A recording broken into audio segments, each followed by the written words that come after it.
Hello. Yeah. Hello, welcome everyone to the meeting of this local development plan. It's 7 o'clock. We are starting our meeting. Thanks for coming and joining this evening. Apologies for absence, Anila. Good evening. We have apologies for absence from Councillor Jessel, and Councillor Ray Wall is online. Thank you. Any urgent item? I haven't been notified. Thank you. Declaration of any interest? No. Matters to be considered in private? None. Okay, now we have got, in terms of minute, we have got 2 sets of minutes to approve it. If you can see in the agenda, the meeting held on 22nd of March 23, and the second meeting was 27th of July 23. So we have got 2 sets of minutes to approve this evening. Are we agreed on that? Thank you. Just to let you know, we are discussing 4 or 5 or 6 items this evening, and Ealing Council's local development update. This is the main item for discussion tonight, and theme for this meeting is green infrastructure. Our attention tonight will be the primary focus on the review of Greenbelt and Metropolitan Open Land, together with some of the council's plan for future infrastructure provision in the borough. Particular project that will be highlight included exciting plans for new regional park, new Lido, and new sports and leisure center to replace Gurnell Leisure Center. All these matters have attracted huge interest and generated many response in the public and stakeholder consultation carried out by the council. I therefore wanted to use tonight's meeting to provide an opportunity to explain and clarify the council's plan, provide some reassurance and set the record straight on some occasionally exaggerated and misleading claims that have been made about the council's intention. I also wanted to invite the Friends of Friars Garden to introduce a proposal to designate Friars Garden, Sandeston Gardens, and Friars Place Green in Acton as a local green spaces. Finally, we will get short update on the local development plan. So without any further delay, can I first introduce our Ilyas Drewals, our Principal Planning Officer, to introduce green belts and metropolitan open lands, please. Thank you, Chair. Let me share my screen with everyone.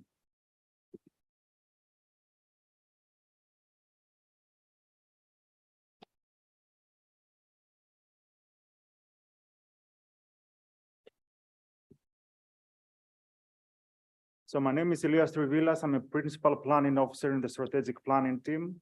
And I will briefly talk about the work we have been doing in reviewing the Greenbelt and Metropolitan Open Land in the borough.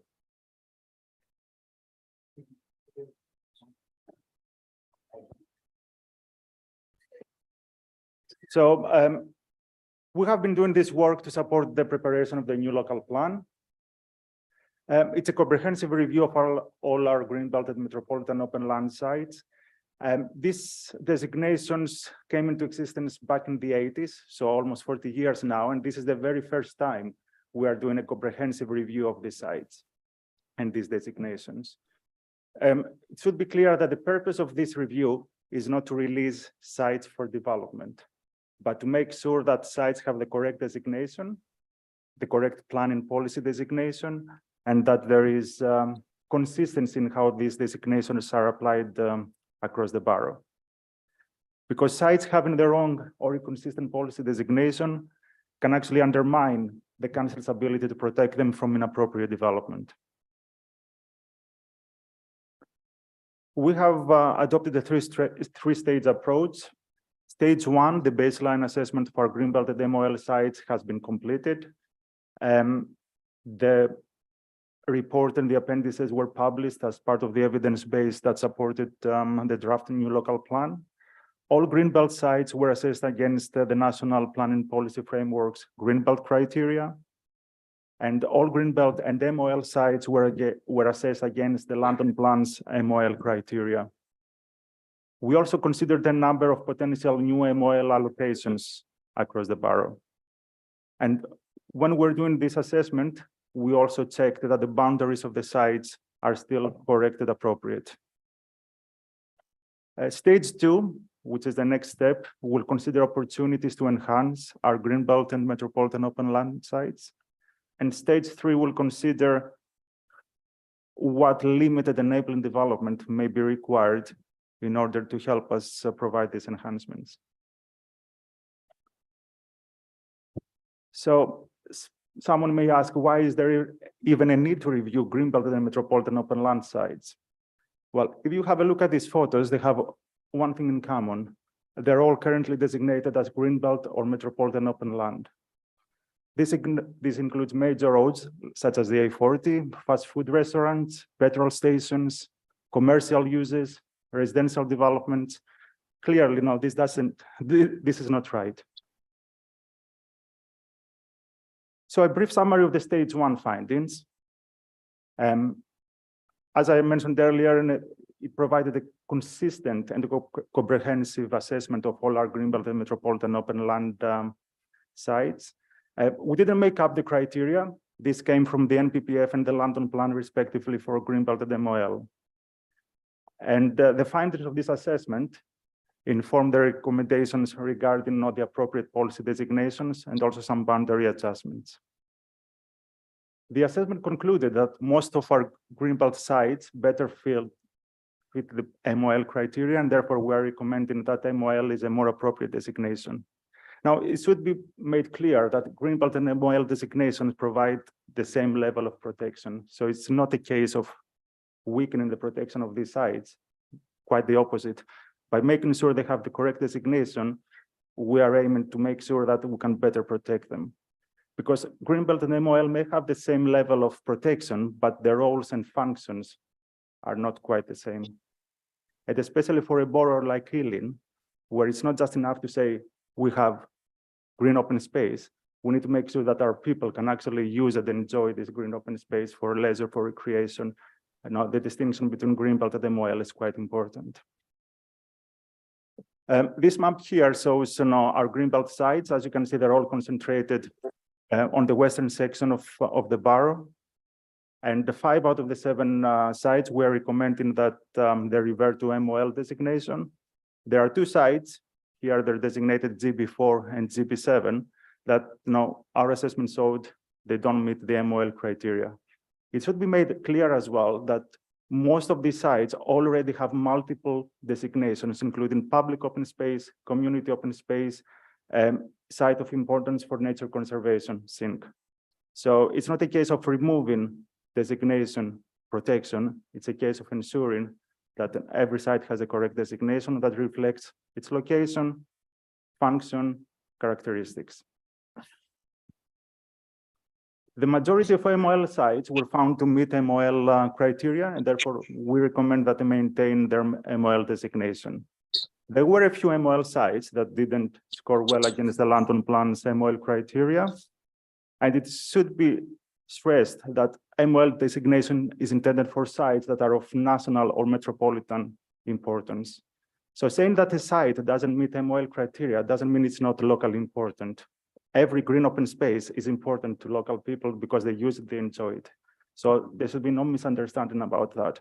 But there needs to be a distinction between those sites that have metropolitan or national importance and those that serve primarily a local need. As I mentioned earlier, there are already other designations, local policy designations that apply. And these designations demonstrate that these sites are locally important.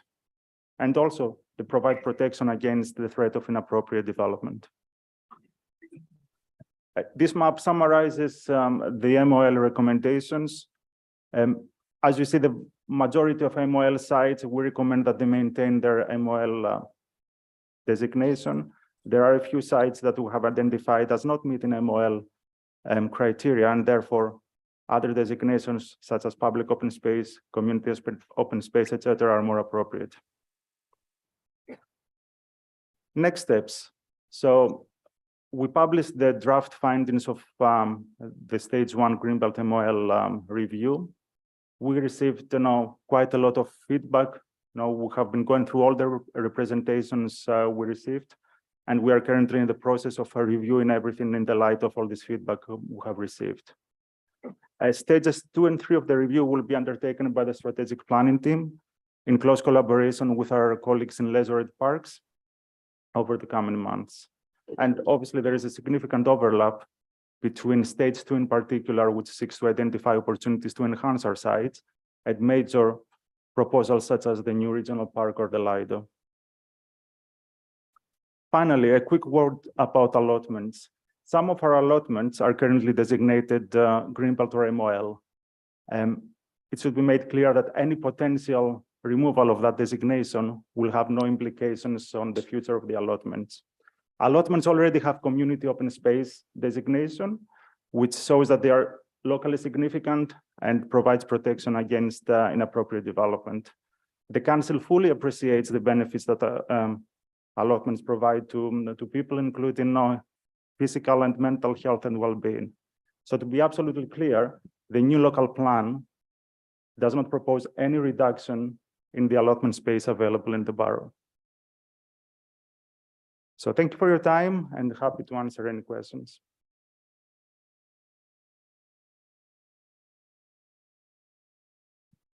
Thank you, Elias. So I will go for the Councillor Martin, Councillor Sharma, Councillor Driscoll, and Councillor Ball. Thank you.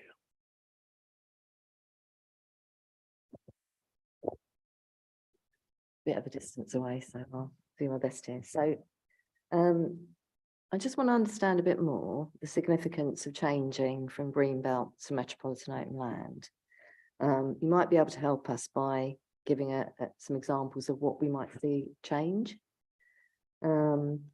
Also, you showed a lot of photographs of built-up areas that are designated as Greenbelt, but on the map, there's very, very large areas that are designated as Greenbelt. They clearly don't overlap simply with those photographs. So I'd just like to understand why some of those Greenbelt areas are anyway being reviewed. Well, let's answer those first, and then I've got another couple of questions if you don't mind. Elias, would you like to have a couple of questions? Yep. Yep. So this map shows both the Greenbelt sites and the MOL sites. Also shows the potential new allocations considered. They are labeled new. MOL are the current MOL designations, and GBs are the current GB designations. So in terms of change in the designation from Greenbelt to MOL, as I mentioned earlier, for all intents and purposes, the level of protection will remain absolutely the same. It's not a matter of downgrading the protection, but it's about making sure we have the correct and appropriate and consistent policy designations. Because there is a real danger where sites do not have the correct policy designation, that this can be questioned by developers, you can have the opposite outcome. Rather than protecting those sites by, say, for example, people in their minds, they have this hierarchy of designations where Greenbelt sits at the top, MOL below it. That's not the case. I mean, the London plan makes it absolutely clear that Greenbelt and MOL have the same level of protection. As I mentioned earlier, there are some differences, however, in these two designations. For example, Greenbelt, originally the purpose of Greenbelt was to contain the growth of London. So it didn't have to be very attractive, it didn't have to be very green, it didn't have to be used by anyone. It was just meant to be there as a barrier. Obviously, the people of Ealing need more out of their green open spaces. They need to be able to go for a walk in a nice environment, take their children, or have leisure, open sports opportunities, etc. So we see this as a positive. We see this as a positive, making sure that the sites have the correct policy designation. Now, in terms of your second question, these were just a few examples as photographs I put there to show that over the last 40 years, since these designations were introduced, no one has looked at these sites again. And things do change. As you saw, if I go back to those photos, many of them, they don't look like new developments. So obviously, the A40 was there 40 years ago. The question is, why wasn't designated as Greenbelt in the first place? So we think it's the right time now, as we're preparing our new local plan, to have a comprehensive and consistent look at all these sites and make sure that going forward, we don't have all these anomalies. In that case, I'm interested to see what we will write into the local plan about this. So it is absolutely clear that we are saying that there is no reduction in the protection of those areas. So I think if something like that goes into the local plan, then it's a semantics game, really, isn't it? So we shouldn't have to worry about it. But I do think that statement has to be there, because good intentions are not enough if you haven't actually committed to that in writing. So that's my view. Sorry, I should have said that to you, Jeff. No, thank you. This is a very good point you raised, Councillor Martin. Yeah.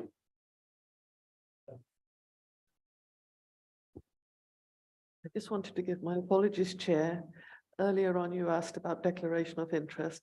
If it could be noted that I am an allotment plot holder. Thank you. Councillor Disco. Yes, I mean, I think it's very topical having this discussion about green space and MOL designations. I mean, I know there's publications that have been distributed recently that claim that 7 parks or open spaces are now going to be losing their MOL status and be subject for tall towers. Sadly, there was no description about where these spaces are. I mean, the leaflet that was produced by this was distributed in Walpole, but as a local resident and a representative of the Northfield ward, I don't know any of the parks in that area or other green spaces in that neighbouring areas which are losing that designation. So, I mean, from officers, I'd like to get a bit of technical advice about, is there any wholesale public park losing their designation?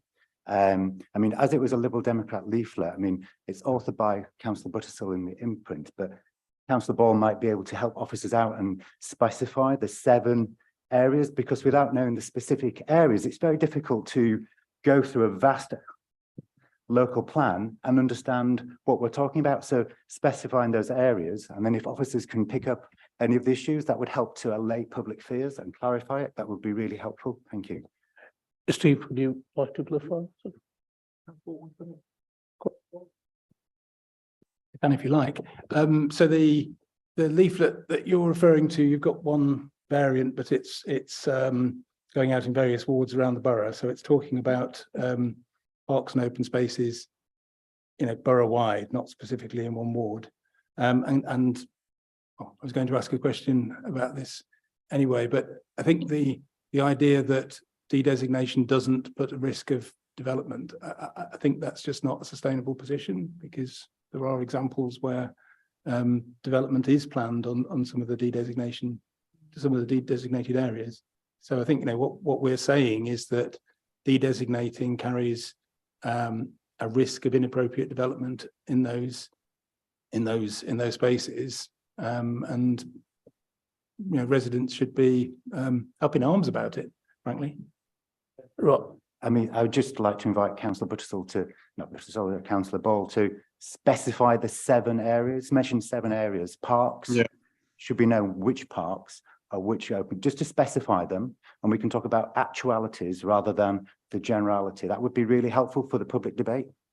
No, I mean, I don't know off the top of my head which 7 are being referred to in that. I mean, if you asked me in advance, I could have checked it, but I mean. Name one then, name one.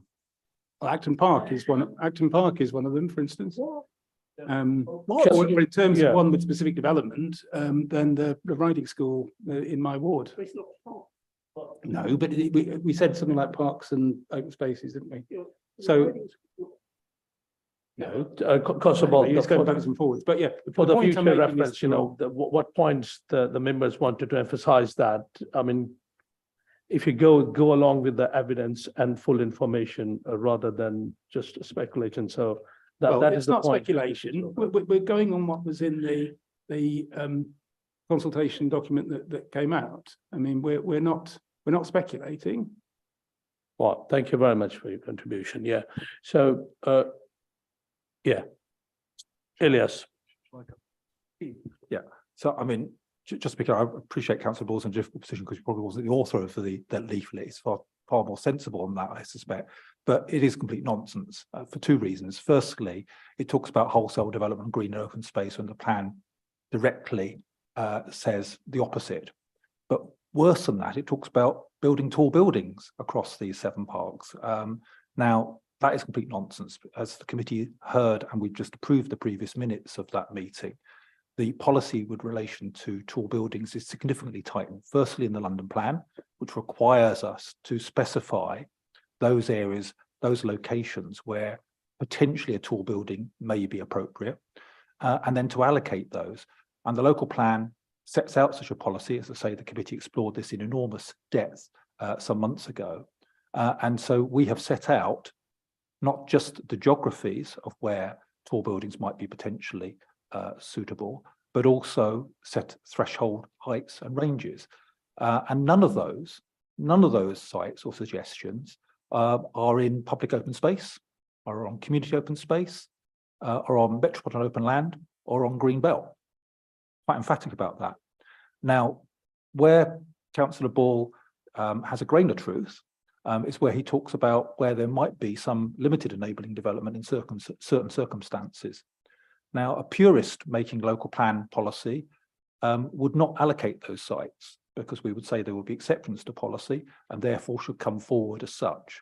But we all know, because the council has set this out in its council plan, which was approved last year, that it has major ambitions to bring forward, and we're going to talk about some of these infrastructure projects shortly, a variety of very important and significant infrastructure projects, which are likely, because they are allied to the metropolitan open land, likely to be on or complementing MOL space. Gurnell, which we're going to hear about shortly, is well known and well celebrated. So we're being very open and transparent about that.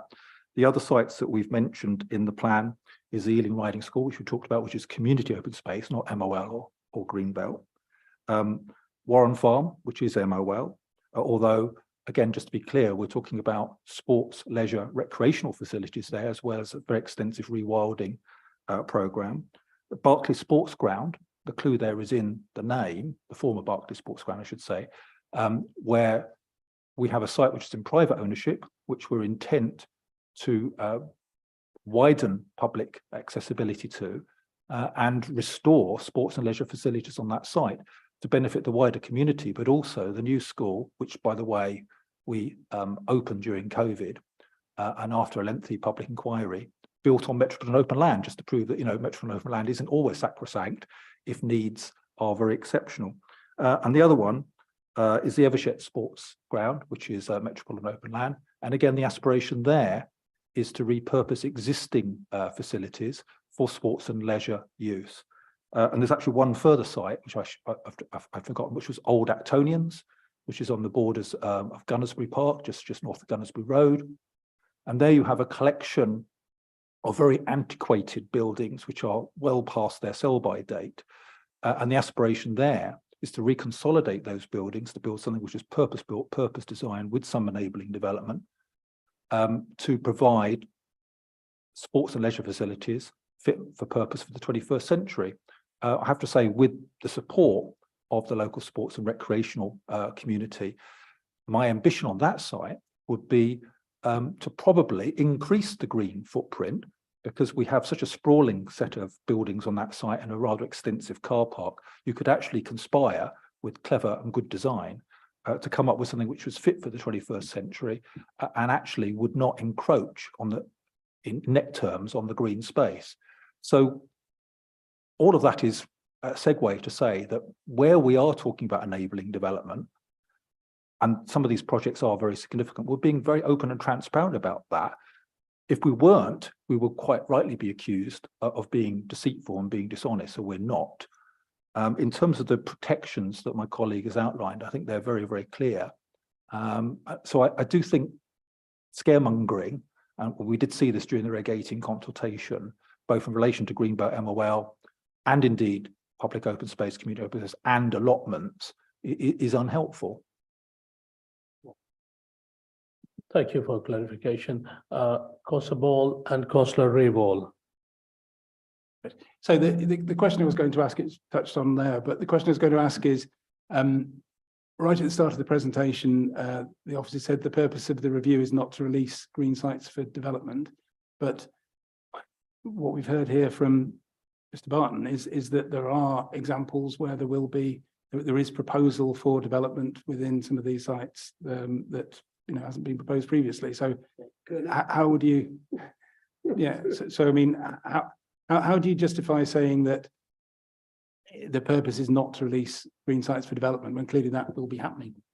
Well, as Steve mentioned earlier, I think Garnell is a great example, because that's Metropolitan Open Land that we're not changing that. It's still going to be Metropolitan Open Land. If we want to provide a new swimming pool and sports and leisure center that we know the people need, there will need to be some enabling development. So that has absolutely nothing to do with us changing the designation. It's going to stay the same, but some enabling development is the only way to deliver it. So hopefully that is a good example to demonstrate, that we're not doing this to weaken the protection of the sites. There are other examples, like close to where I live, a new school was built, William Perkin, in what used to be Greenbelt and now MOL land. There was a need for a school, so we didn't have to remove the designation to build a school. We built it on Greenbelt MOL land. So just because it's Greenbelt MOL doesn't mean that if there is an overriding need for a school or for social infrastructure, it can be considered for that purpose. Okay, go on. So there was another point that changing from MOL to another designation like community open space isn't a downgrade. But what you were saying is that MOL implies national importance, but the statuses like public open space and community open space are of local importance. So how is that not a downgrade in status? Well, let's take Acton Park. It's currently Metropolitan Open Land. It's a lovely park that people of Acton enjoy very much. It's not of metropolitan importance. So there is no possibility that the council would ever allow the development of a park like Acton Park, whether it's MOL or not. So again, metropolitan means it's of national or metropolitan importance. Taking local parks, there are lots of other local parks that are not of great use to local people, like Southall Park, Ravenor Park. They don't have to be MOL. No one is going to develop Southall Park or Ravenor Park. So I think there is this idea that many people have in their minds that you need to have this title on a piece of green open space to protect it from development, whether it actually aligns with the requirements of the designation or not, which seems totally wrong. As I mentioned earlier, this is the first time we're doing this comprehensive review. It's the right time to do so because we're preparing our new local plan. The London plan says that local authorities should review Greenbelt and MOL, as part of the development of their new local plans. So we're doing absolutely what we need to be doing. And it is quite disappointing sometimes to have this suspicion, if you want, that we're trying to do something different. And one final thing to mention, when this review was undertaken, Greenbelt and Metropolitan Open Land, it was done absolutely independent of any proposals for any development. And it was undertaken by officers who all live in the borough. They have lived in the borough for a long time. They go with their kids to the park. They enjoy these green open spaces as much as anyone else.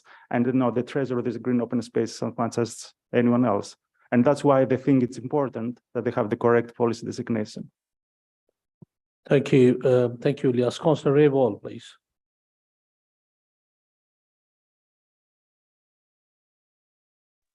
Right, I've got it off mute, sorry. Okay, from what I can gather, all this is a tidying up process and getting things in the right boxes, really.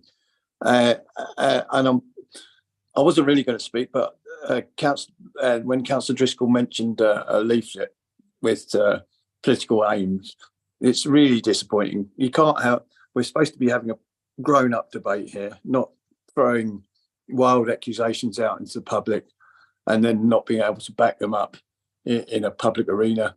I'm really disappointed with Councillor Ball, really disappointed. But all I can see is this is the right thing to be doing at the right time. And let's hope this debate tonight gets a little bit better than silly little leaflets. Okay, thank you. Thank you, Councillor Wall. Councillor Martin. So, I mean, going back to what I was saying earlier on, so what I'm trying to get at is, as part of the local plan, are we giving certain spaces some sort of higher level of protection? Because I do accept the fact that we often do end up building to some degree on certainly metropolitan open land. We're talking about we've rethought it, we've looked at it all, we're talking about redesignating it. I'm just trying to get to understand why we're doing any of that. If there's not some sort of outcome, and that outcome could be, say, as Steve's just said, well, in these areas, we have got elements of development going on, but in these areas, we're committed during the plan, at least, that we won't have. I mean, is that what we're trying to do or not? I come in. Steve, you. So, I mean, let me be absolutely clear. We're not in the position of, say, some of the home counties, some of the towns in the home counties where they are reliant on Greenbelt release to meet their housing targets. We are in a fortunate position in Ealing that we have so much brownfield land, previously developed land, that we are not in that position, okay? So it's not because we're wanting to release land for housing. That is not the purpose.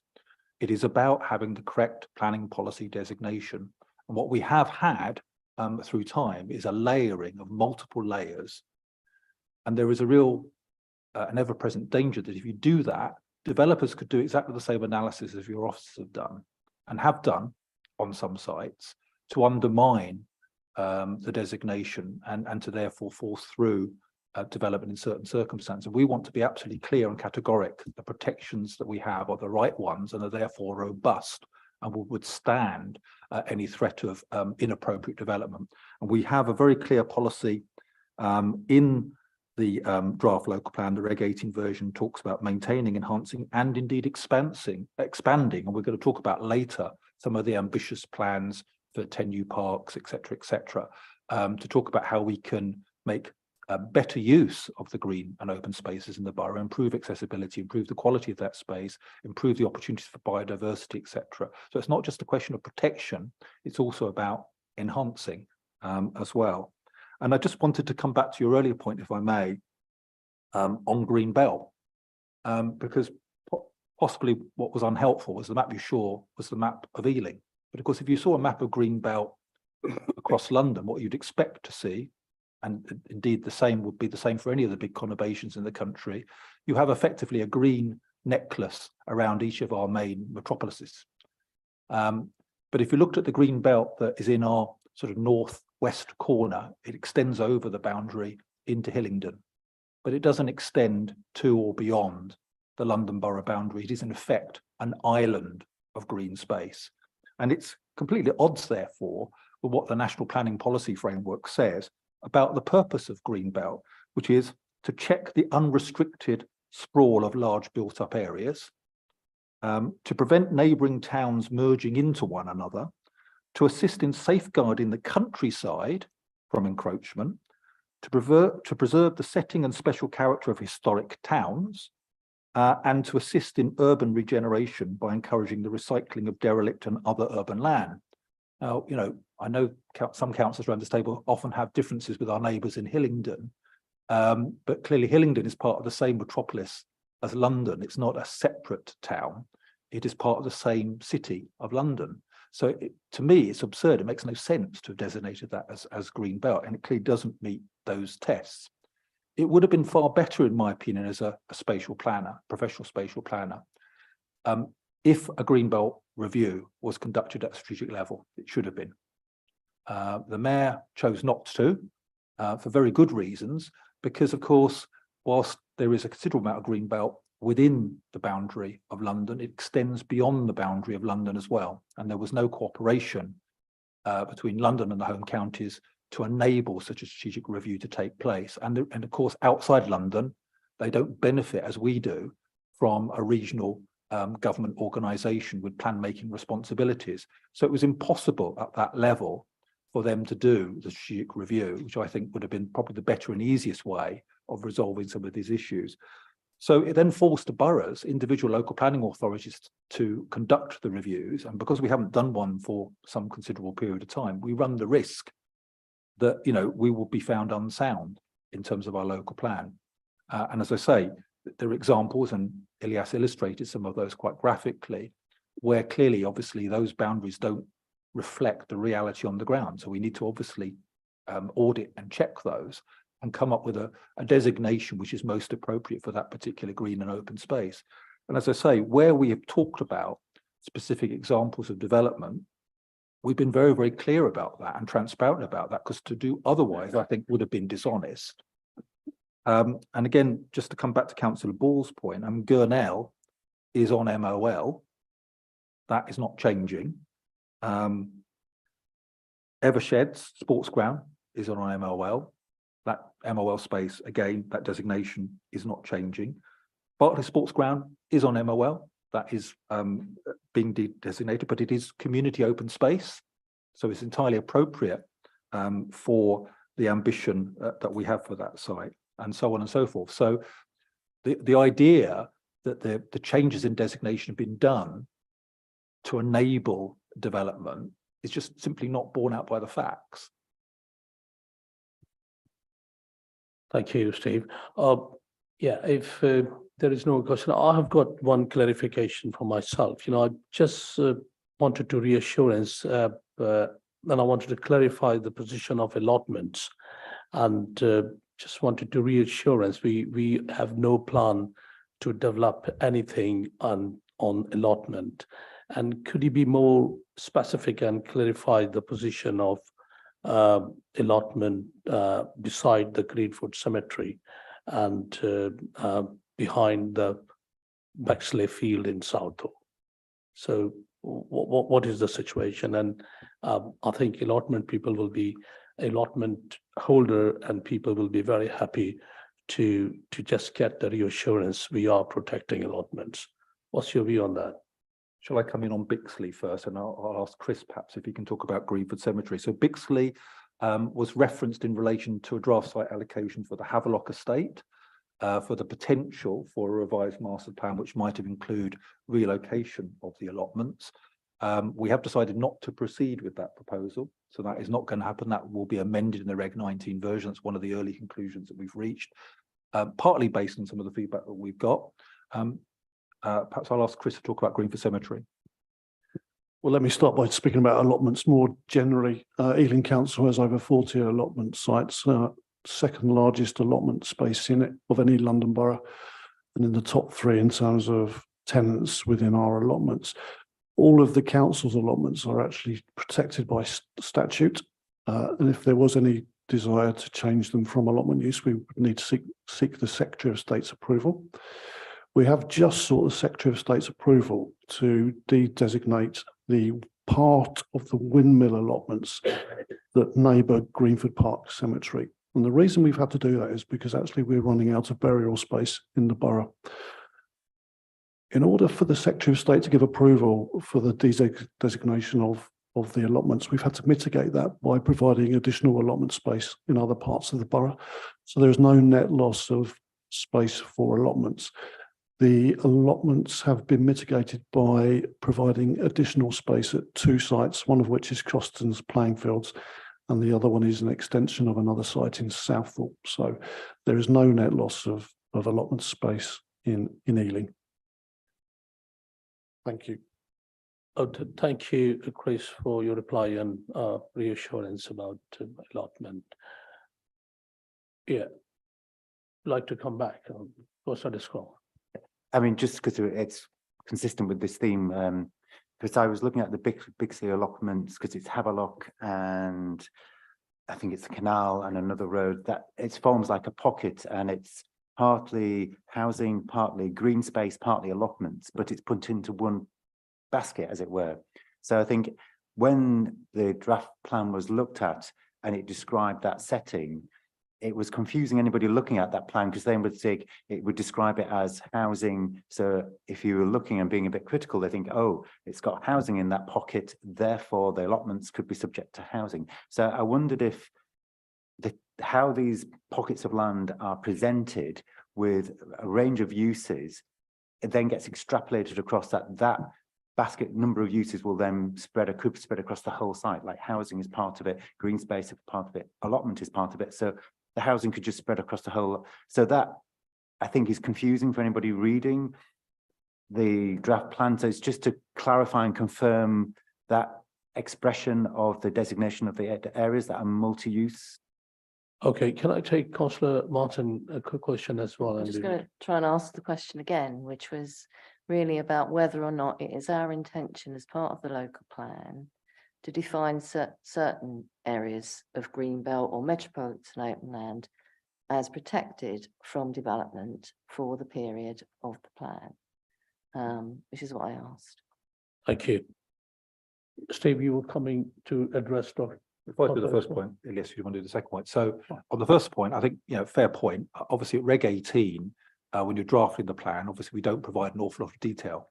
The Reg 19 version, just to reassure you, for each of the site allocations will have, as well as the background information that you saw, a detailed commentary setting out design principles, infrastructure implications, etc. So there'll be a far greater volume of text, I'm afraid, for you to plow through, but greater clarity about how development on that site will be shaped. So specifically on the Bixley site, clearly, obviously, that was part of a potential revised master plan for the site, which might have then relocated the allotments. The intention was that there would be no net loss for exactly the reasons that Chris described in the example in Greenford. But in any case, based on the feedback that we've got in the consultation and based on further consultation with colleagues in the housing department and with our development partner, that proposal is not being taken forward. So that will not feature in the Reg 19 version. So I can categorically give that assurance in relation to Bixley. Thank you. Elias. Very quickly, just to say that obviously now all the sites, now we are proposing that our Greenbelt sites will become MOL. So if our proposals are accepted, that we have no MOL sites. Obviously, the assumption is that the starting point is that all of these will not be developed unless there are special circumstances, like Garnell, for example, now where some limited enabling development is required. And the new local plan has a very specific, very clear enabling development policy that says any enabling development will be the absolute minimum in order to enable the main function of the site. So there should be, and I would expand it, not just for MOL sites. No, the council's intention is that all green open spaces will remain as green open spaces. Obviously, there will be exceptions, and we'll try and through the local plan to identify where we think some limited development is necessary. Thank you. Thanks very much. If there is no other questions, I will go for, sorry, yeah.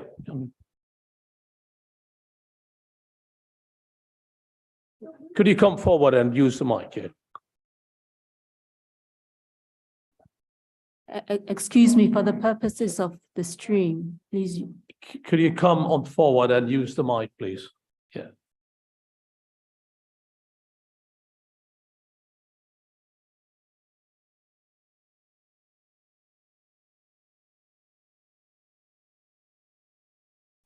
Oh, sorry. I'm confused about the allotments, the Hanwell allotments, because allotments, you have to work on a long time to make them usable and good, and you're moving them to Southall and somewhere else. If the people live in Hanwell and don't have a car, how are they going to get to their new allotments? And have you ever thought about leaving those allotments there? And with all the green space you've got, maybe considering a woodland cemetery, a woodland burial ground, somewhere where you have got a lot of green space further out, and leaving the allotments near where the people live, rather than making them travel to it. So I'm just thinking, I just thought it seems silly if, if I don't have a car, I couldn't get to the allotment. Thanks for raising that one important question, yeah. And the other point please. of order on this, you have built on Acton Park, and you were told off by the mayor. You built a school on Acton Park. And it's a privately owned school, it's not a state school. And you've been told off by the mayor for the building on it, so. Okay, thank you. Thanks for asking the question, yeah. Chris, about allotment, yeah. With all due respect, the allotments that I was talking about are in Greenford, adjacent to the Greenford Cemetery, and we have mitigated those by providing the alternatives in Greenford as well. So we discussed this with every allotment holder on a one-to-one basis, use postcode information and actually tried to allocate them the closest possible site. And actually most of them, some of them actually wanted to move to the Dormers Wells allotment site because it was more convenient for them. So actually we went through quite a rigorous exercise in terms of mitigating any issues. So it wasn't Hanwell at all, sorry. All right, thank you, Chris. Just come back to your question about Acton. Could you clarify, you're talking about academy school or private? Academy. That's right.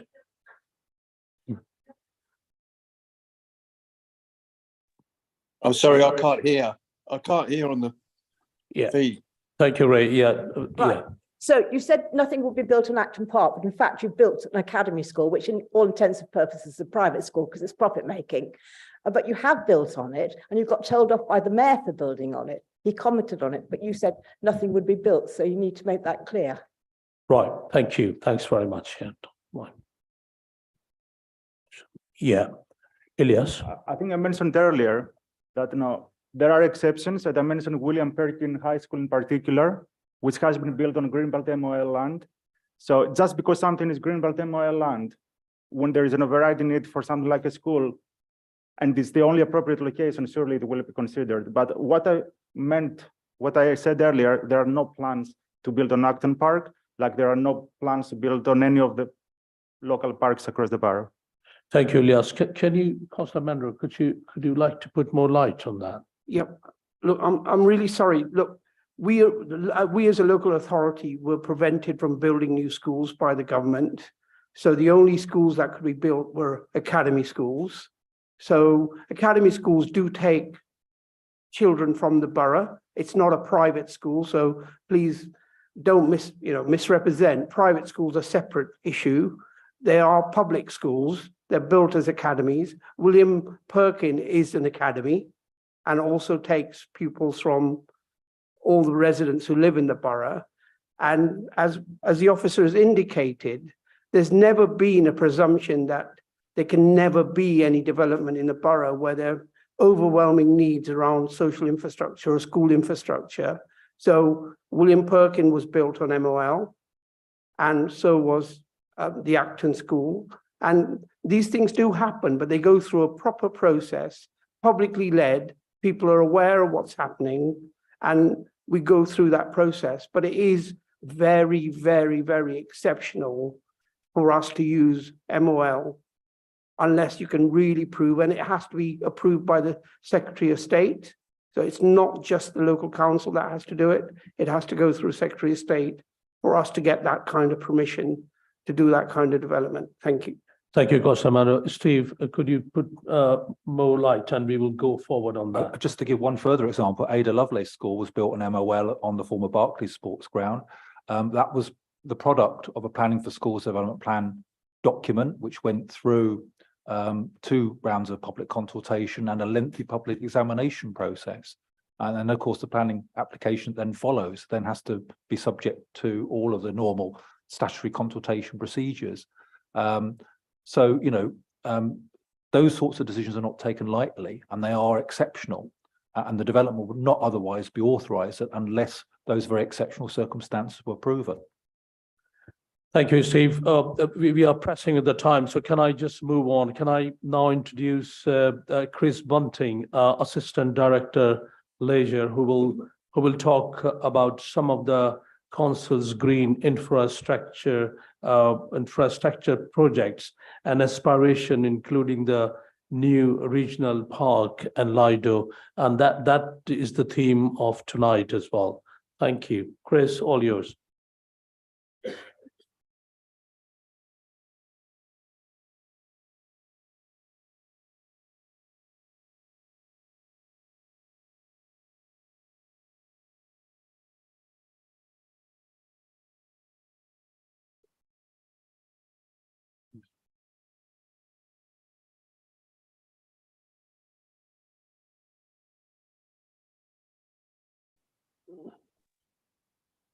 Sorry, Chair, I can't hear anything. If there's Chris hasn't started yet. That's because I haven't started yet, Councillor Wall. Apologies. I was having problems with the IT.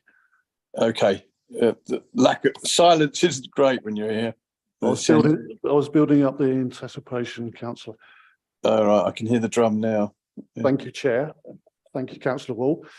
Climate action is one of 3 cross-cutting strategic objectives over the next 4 years to realise the council's vision for the borough by greening and keeping Ealing clean, achieving net zero carbon, and ensuring our parks, open spaces and nature are protected and enhanced.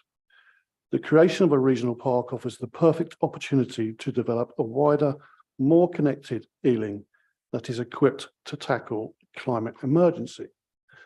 Last Wednesday, Ealing's Cabinet approved the proposal to further research the feasibility of a regional park in Ealing.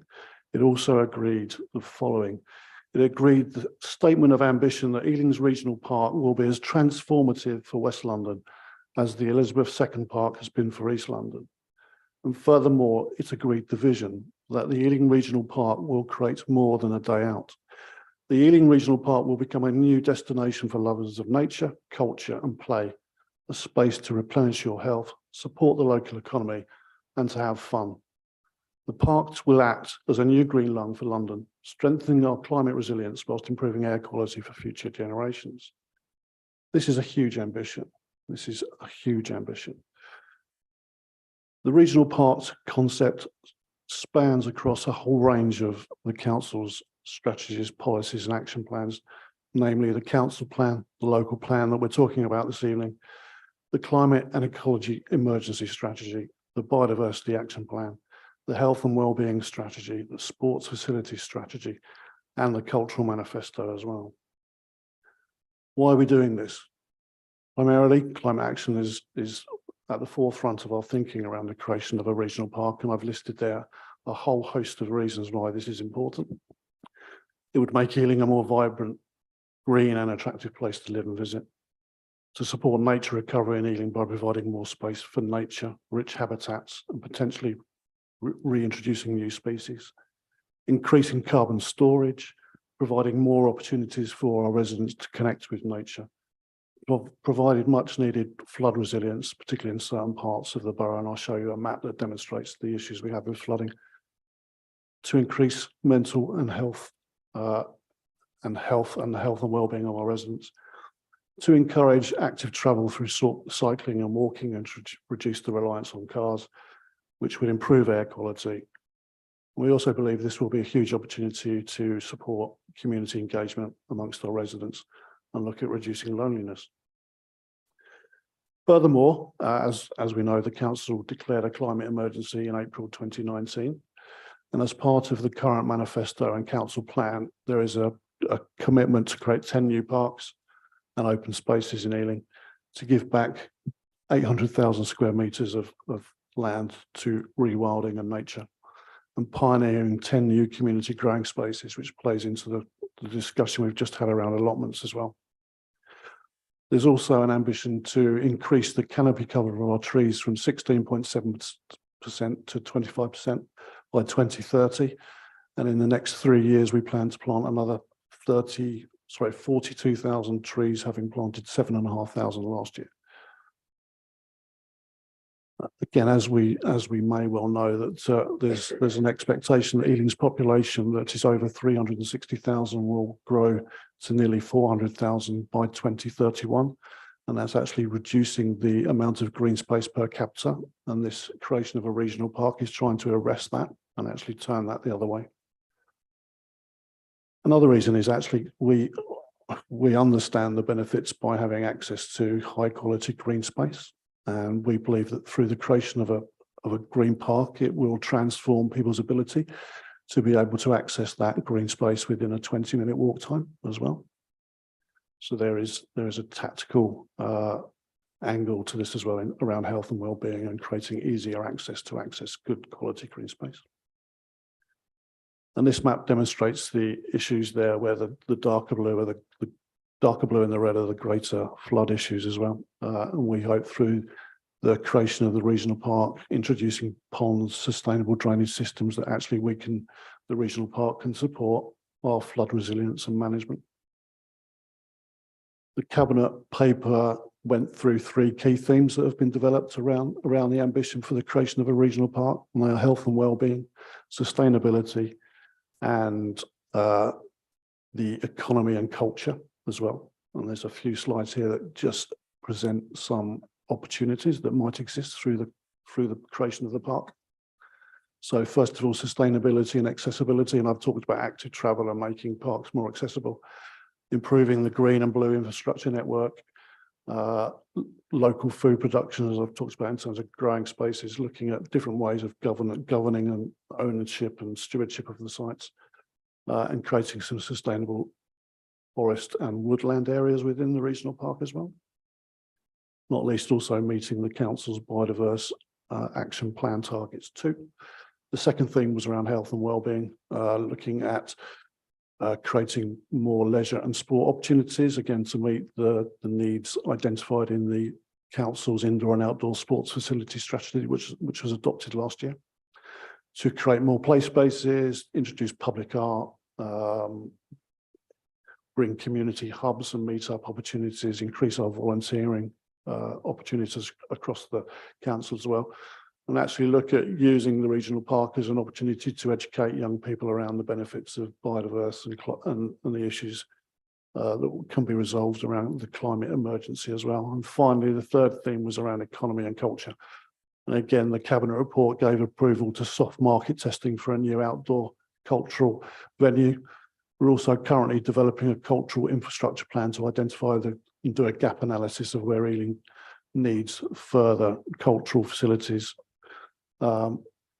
introducing more cafe opportunities, community facilities, employment and skills, potential enabling development, and even going as far as introducing more tourism and camping into the park. The cabinet report, as referenced, which was approved last week, was stage 1 of a 2-stage process. The Cabinet report agreed the commissioning of a consultant or a consortium of consultants to actually go away and come back to Cabinet with a further report next summer. So this isn't a short-term piece of work. This is going to take 6 to 8 months as well. We are also looking to reflect the principles of the regional park in the local plan as well, namely around climate action and good growth as well, and also undertake extensive engagement, set up a sounding board around the creation of the regional park, by which time next summer we will actually be able to start confirming what the exact geography of that regional park might be. The business case will provide that land assembly update and a full business case as to why we should or why we shouldn't proceed with the creation of a regional park. I've just slipped in a slide there. There's no harm in advertising what you do. You know, we have done this work before, but not on the scale of a regional park. Some of you will recognise some of the images on the screen in terms of North Isle of Fields, which was a disused Kensington and Chelsea owned playing field back in the early 2000s. The restoration, the sympathetic restoration of Gunnersbury Park and Walpole Park. And the image on the bottom right is something you might not recognise, but that is, we applied to the Mayor of London for Green Resilient Spaces funding, and that is the Greenford to Gurnell Greenway, which was created off the back of a group of local residents who had the idea to do something there, and we received best part of 600,000, which was match funded by the council to create a wonderful open space adjacent to Perivale Park Golf Course. Thank you, Chair. That concludes. Right, any questions of Councillor Sharma and Councillor Ball?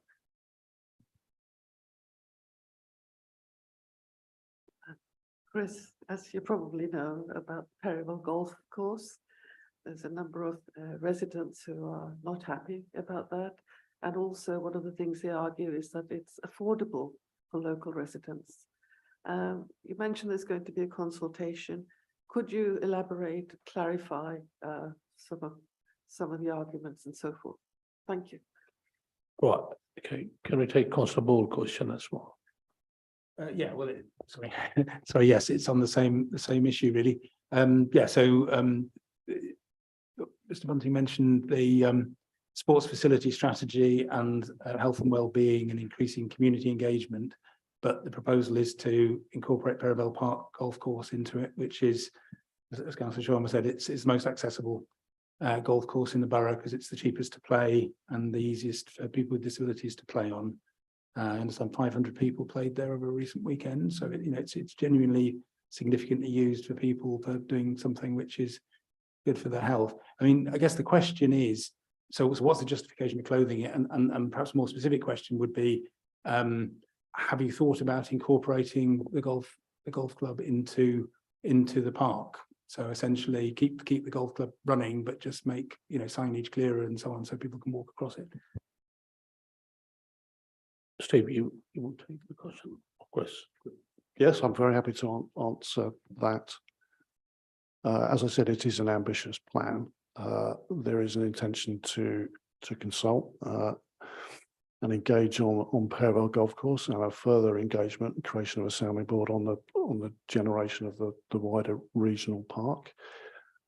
We plan a 6 to 8 week consultation in relation to Perivale Park Golf Course, which should start in October and be concluded by November, with a view to making a decision in December. The Cabinet report refers to a potential closure in March next year. So we await the outcome of the results of the consultation.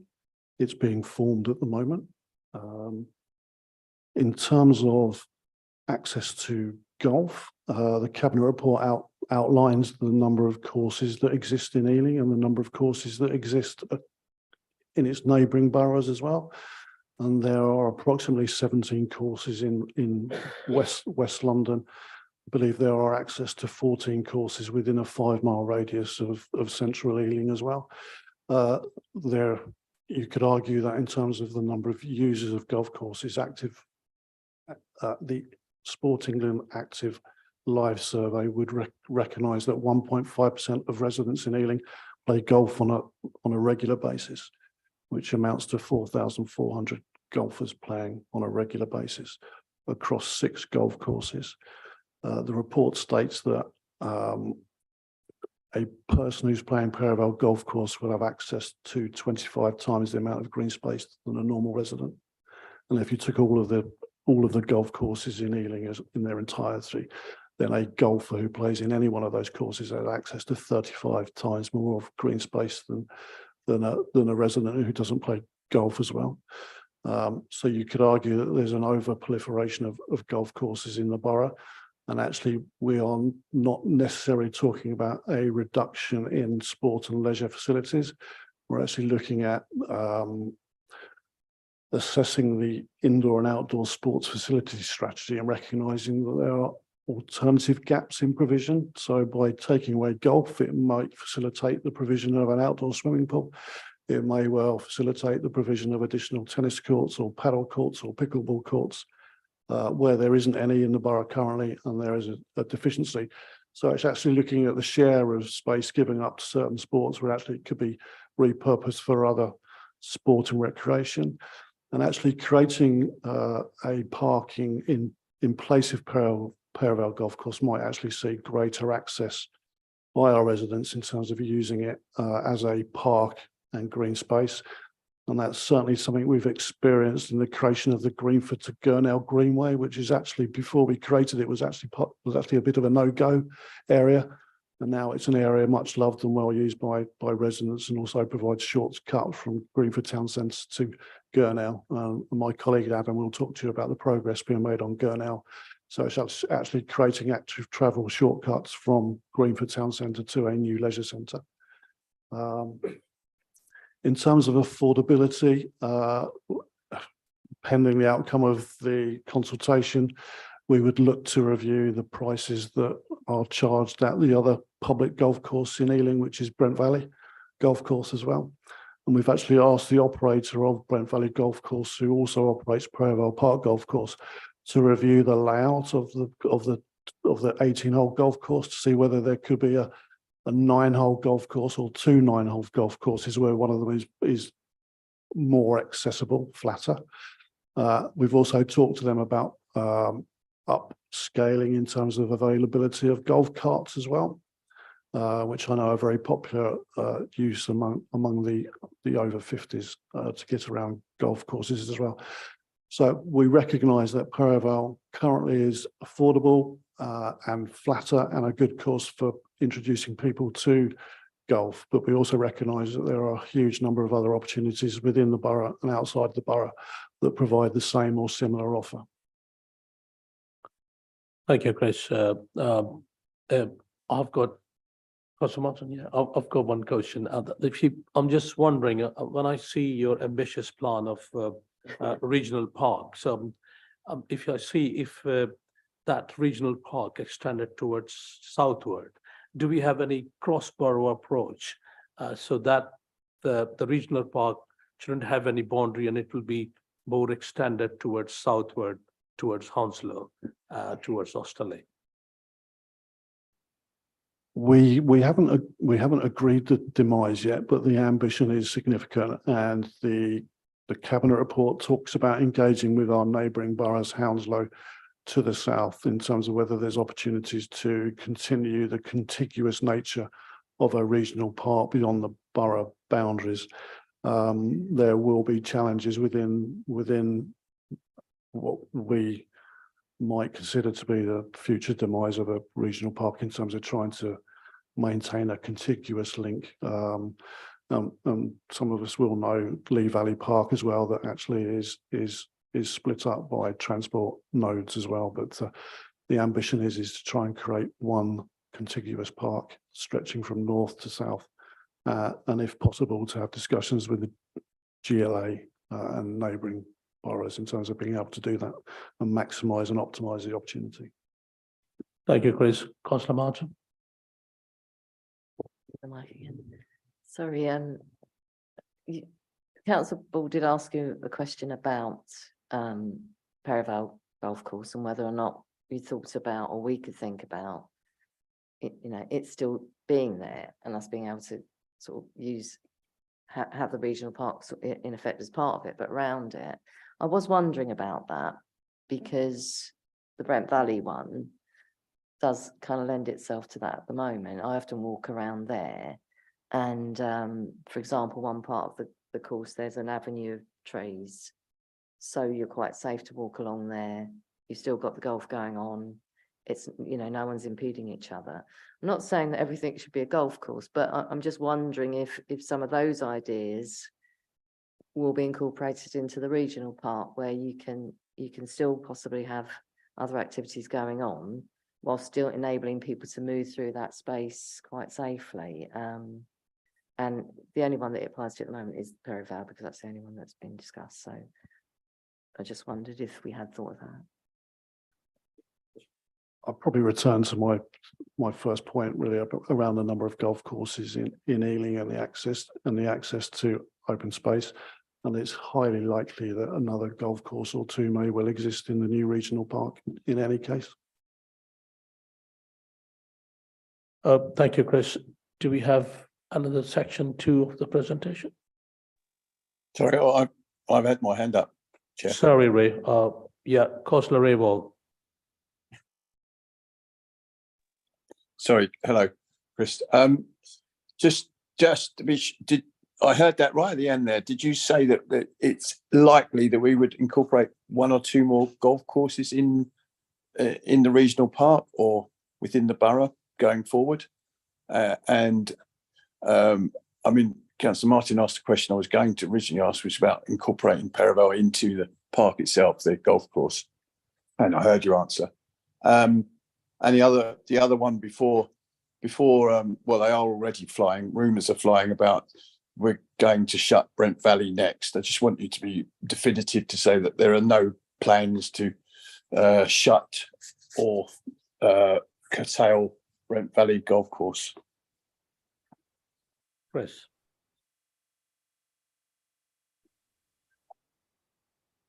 Could you repeat your first question again? Sorry, councillor. Now that I've forgotten it. It was the demise will be reviewed over the next 6 to 8 months. Sorry, yeah, it's about incorporating. You mentioned incorporating 1 or 2. It's highly likely that demise of a regional park may well include an existing golf course or 2, rather than the creation or the replacement of Perivale Park Golf Course in another part of the borough, based upon the fact that the statistics I gave you in terms of access per capita to green and open space is probably inequitable it currently stands in terms of the number of golf courses in the borough. And again, Sorry, what does that mean? Sorry, what do you mean by that? I'm being thick here. Sorry, you saying that there will not be another golf course incorporated into the regional park, or you are? I'm confused. We suspect that when we look at the lay of the green space within the new regional park in Ealing, that it will encompass existing golf courses. It will encompass existing golf courses. Yes. Courses, plural. Course or courses. Does that include Brent Valley? It could or couldn't. We haven't agreed the demise, Councillor Wall, yet. So we will be coming back to Cabinet next summer with a business case that sets out what the potential demise is based upon the business case and the research and the feasibility. So it could or it couldn't. At this point, I can't say because I don't know. So would that affect golf in Brent Valley? Is that what we're saying? I'm not saying that at all. No, at this point, I don't know. Right. Thank you, Chris. And thank you, Ray Wall, for your question. Before we go for your next session, Councillor Ball, would you like to say something? Yeah, I just wondered a separate question. You mentioned the potential enabling development. Is there any more detail on that yet? No. Thank you. I mean, as I've said, we haven't agreed the demise. That's still being researched. This is a hugely ambitious project, and we don't know how far we can stretch that ambition. If there is opportunities for enabling development, be that sport, leisure, recreation, culture, and that we've been asked to soft market test those opportunities, and that's as far as we can go. We very much look forward to working with a consortia of consultants to bring this forward quite quickly to be able to deliver this amazing ambition for our residents. Thank you, Chris. Do you have any part of the presentation? Okay, go ahead. Well, it was a busy night on Wednesday at Cabinet. We also sought approval to press ahead with continuing our feasibility into the provision of a new outdoor swimming facility in Ealing. There is a vision to create a new Lido in Ealing, which is inclusive, family orientated, that promotes health and well-being and has sustainability at its heart. We have commissioned a feasibility study, an options appraisal for a new facility, which follows the commitment in the council plan to deliver that new outdoor swimming pool in the borough. The scope of the exercise thus far was to consider Lido types, whether that be an outdoor lake or a manufactured facility, its scale, its potential usage, whether it will be heated or not heated, and a long list of potential locations within the borough, and also to understand the potential capital and revenue cost implications of doing so. In April 2023, Space and Place architects were engaged to explore those opportunities to meet this objective, and the exercise has now been completed, leading to some proposals and next steps. And the next slide is, and my only other slide, is that long list of sites that have been considered thus far. There will be a future cabinet report that brings that down to a shortlist with a preferred option to locate a new outdoor swimming pool. The consultation and the work of Space and Place thus far has indicated that it's likely to be of the scale of a 50-metre pool that's heated, that's open all year round, that may have some ancillary facilities associated with it as well.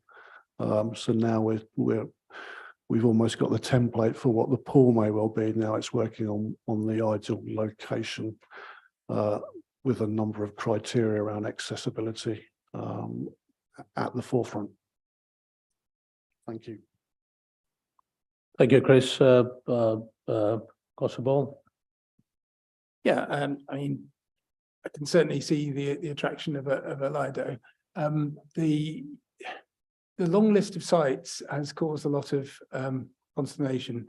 I mean, obviously in my ward, Ealing Common, so the idea of building a 50-metre pool on Ealing Common, it just doesn't seem remotely feasible. So why is the long list quite so long? Because it does seem that quite a lot of those sites really aren't feasible at all.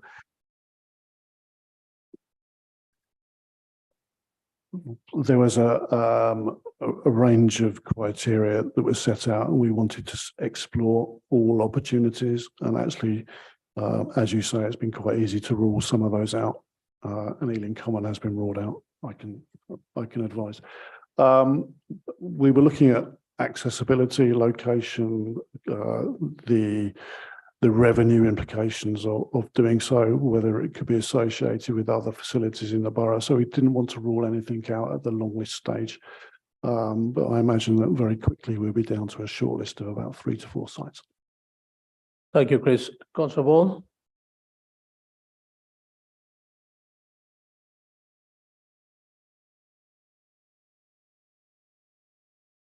Are you there, Councillor Ball? Sorry, that's a legacy hand. Sorry. Oh. Okay, thank you. Oh, Councillor Ball, you want to come back? Yeah, well, no, it's a separate question. Just wondering, I mean, obviously you're going to look into this, but the revenue implications of potentially a heated Lido, you know, with the huge increase in energy prices at the moment, we're in an environment where lots of councils are regrettably having to close pools because they can't afford to heat them, and clearly there's a lot more heat loss in a open Lido. Now I know what potential for having data center, which helps, but you know, does it look like the figures may stack up for a heated 50-meter Lido with current energy costs, you know, outdoors? The feasibility study has done some benchmarking with other Lidos across London.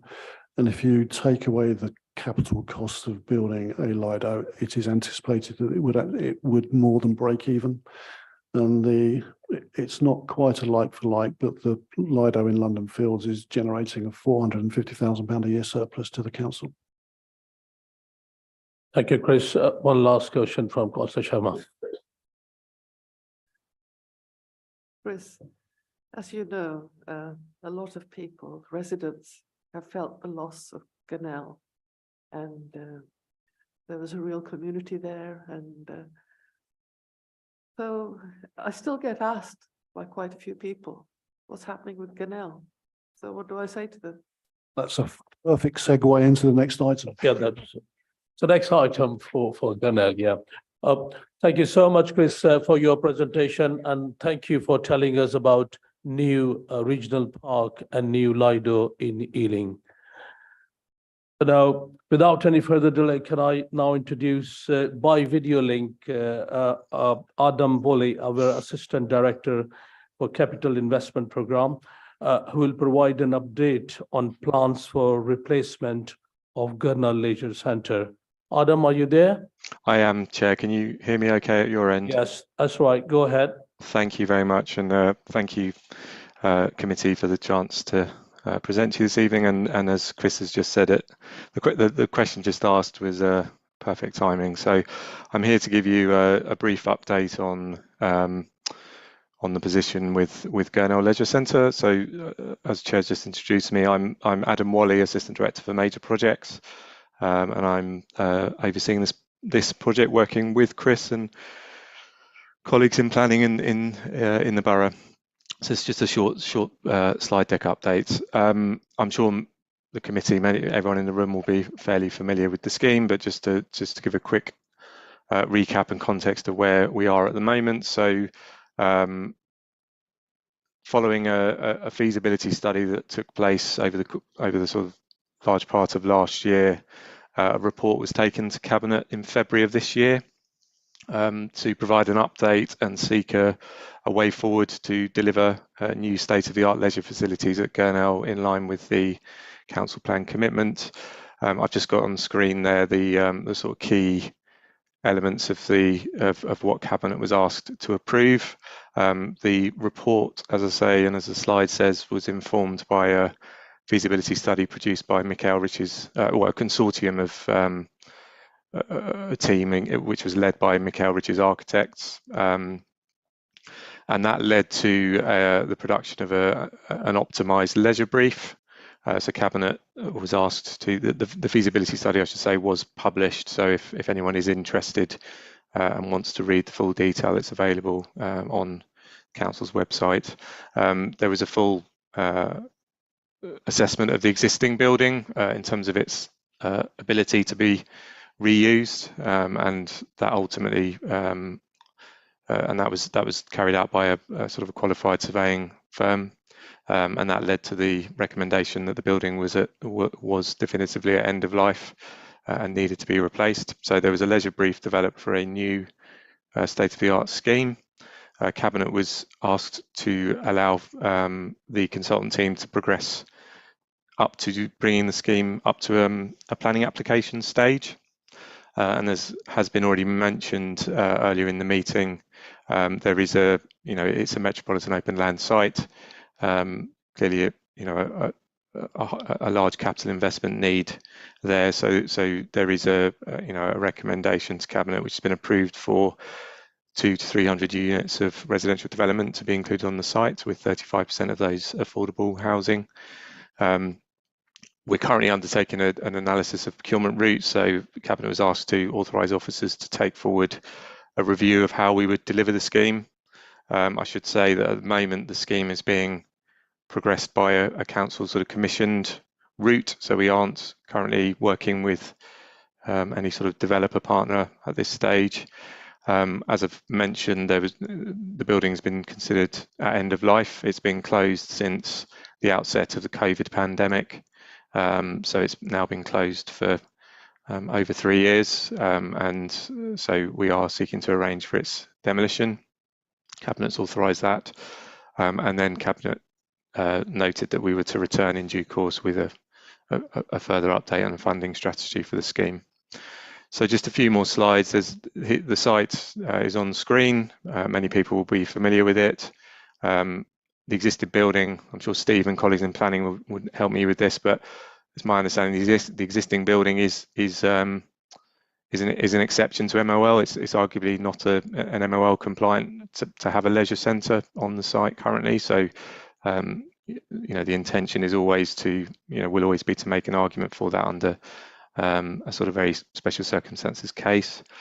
So people will be familiar with the existing building and the car park, the BMX track, the playgrounds and the skate park that are all sort of around the site, just off the Ruislip Road. So just a few more slides on sort of where we are currently. I mentioned about the core brief that's been signed off, so I'm not going to go sort of point by point through all of these, but these are just some of the key items that the ambition within the scheme really that we based on the work that was done over the course of the feasibility study have driven a very ambitious scheme for a state-of-the-art centre. So the question I asked a moment ago about what we're doing, I think we're very keen to get a new centre open and available for our residents as quickly as possible. The core offer is a 50-metre size swimming pool. So again, one of a small number in London. The existing centre had one, and we feel it's important that that offer continues. And then there's various other ancillary facilities, particularly things like the fitness suite and studios that will be part of making it also a sort of a sustainable from a revenue perspective facility. I'm sure Chris will help me if there's any questions on the detail of the brief for the leisure centre.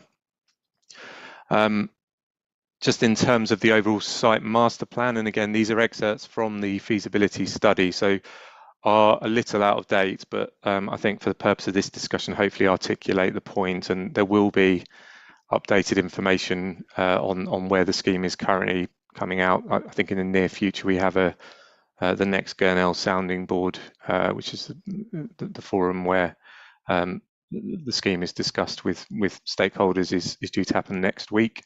So there'll be some updates there, I'm sure. But I suppose the core point to emphasise from this slide is that the master plan for the site remains, it remains broadly, the development remains broadly where it is at present. So the proposed new leisure centre would sit in the footprint of the existing leisure centre, and there is a proposal for 200 to 300 units of enabling development around the area that's currently the car park to the east of the leisure centre, at a sort of an anticipated height of around between 6 to 10 stories.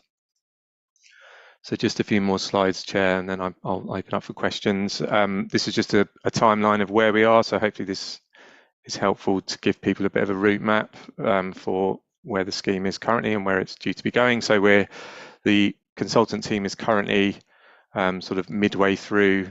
These are what we call the REBA stages. So they are sort of recognised design development stages through the development of a project. So the scheme is sort of nearing the end of REBA stage 2, and then we'll move on to REBA stage 2+, with a view to submitting a planning application for the scheme in February of next year. So that's we're currently on target to be able to submit a planning application. Clearly the scheme will then need to go through due consideration by the planning authority. Colleagues have already mentioned the expectations there are, it will be a very high bar that will need to be met to be able to justify the very special circumstances for the development. And as I think has already been said, it will also need to be considered by the Mayor of London and the GLA. So last slide, just again some some immediate next steps that we're working on as a team, which is to finalise the procurement strategy so as I've mentioned, the route that we intend to, through which we intend to deliver the scheme is currently being worked on and anticipated to be completed next month. As I've already mentioned, the next major sort of milestone will be that planning application, which, as I say, is due to be submitted in February of next year. So thank you, Chair, and I'm happy to take any questions. Thank you for your brief. You want to add something, Chris? Or no. Any question to Adam? Yes, Councillor Descott. I mean, at the end, we had like an indication of a timeline. I mean, part of it might be a crystal ball, and I know it's subject to Mayor of London, but if all goes to plan, and there's probably going to be some very big caveats here, when will shovels hit the ground? I mean, that's the question that people, when's it going to happen?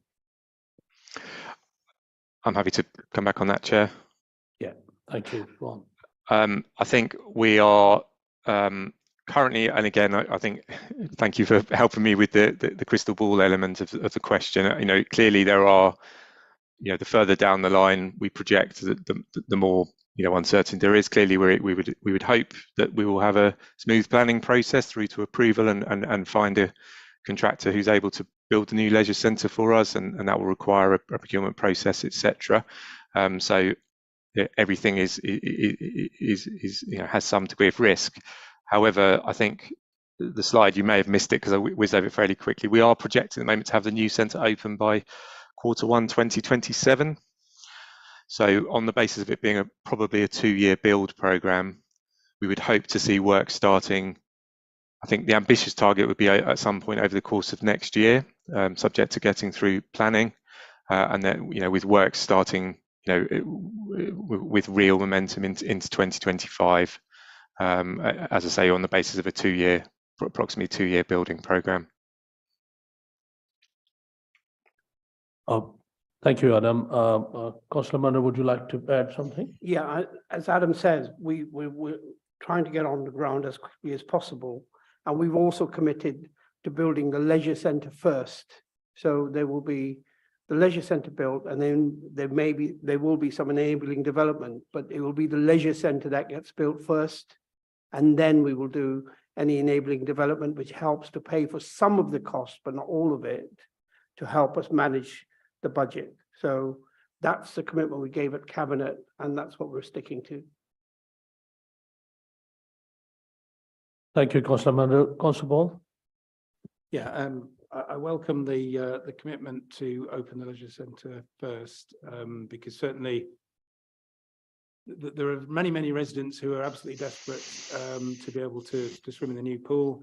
There are also many residents that are concerned about the scale of the enabling development, but at least if the timing is such that the pool is there first, I think that does it does help with the palatability of the scheme anyway, without going into planning.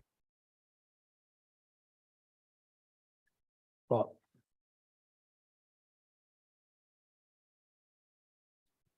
Yeah, that's right. So I've got one more question, Adam, to you. If you remember that I served on that planning committee when earlier scheme to replace the Gunnell was refused planning permission. The whole point was we were very concerned about the scale of development that was proposed on the potential impact and MOL side in the future. So I just wanted to know the future scheme, how you will compare this future scheme with the previous scheme, and how the enabling development will be beneficial for MOL.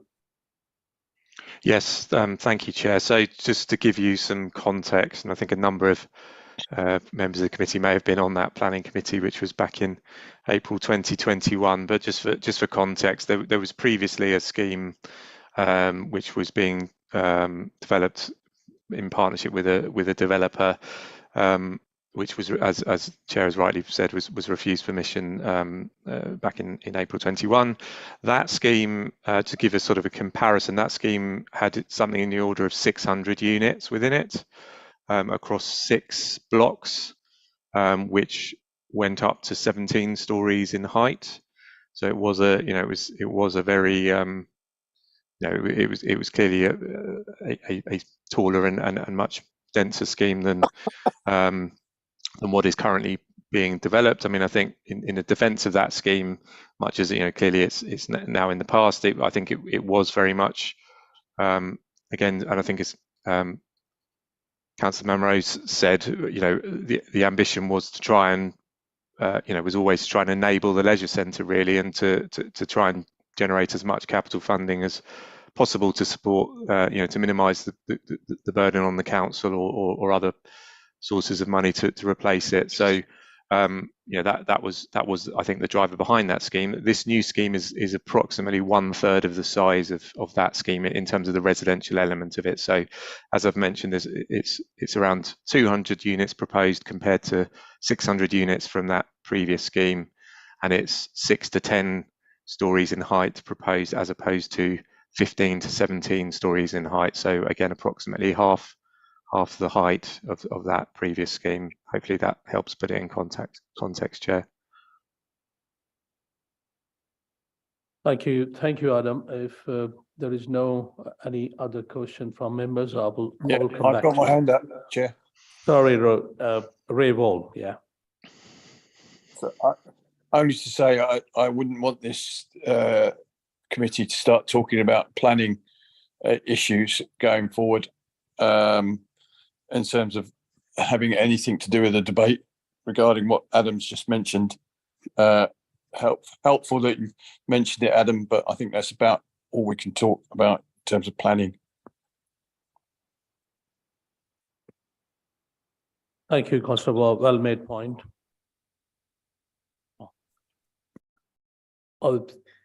Any other question from member of public?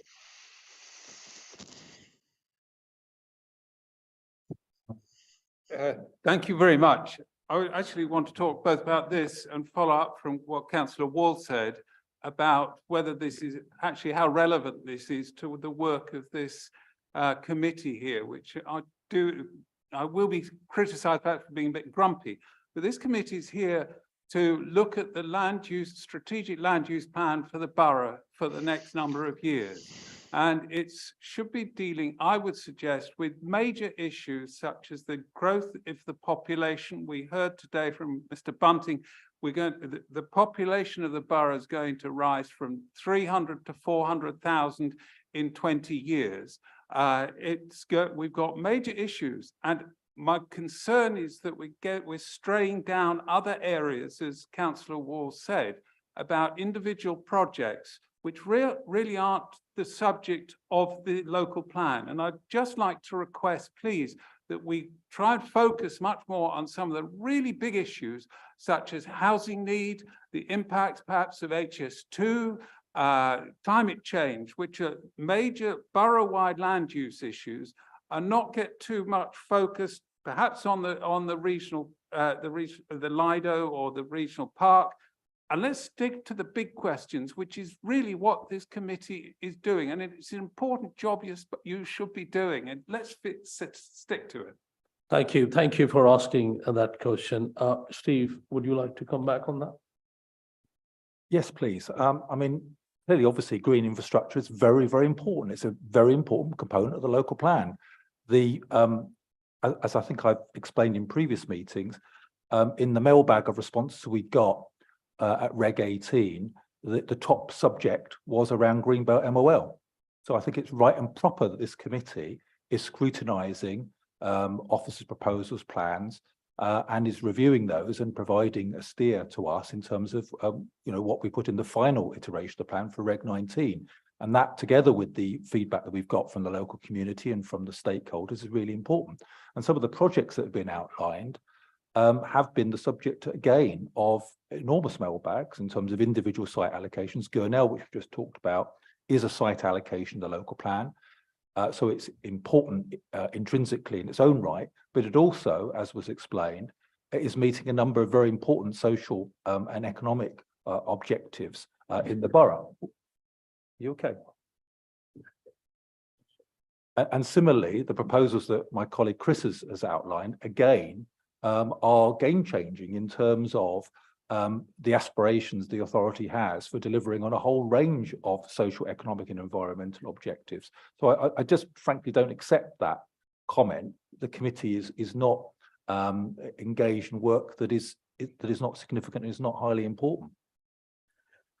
Thank you, Steve. Councillor Sharma? Steve, as we're looking at it from a, if you like, a bird's eye view globally, I just wondered, are you kind of looking at comparisons or comparators at a global level? Because there's, you know, the green issue is a global issue. And what kind of partnership or connections or comparisons are you doing, if any? In terms of green infrastructure.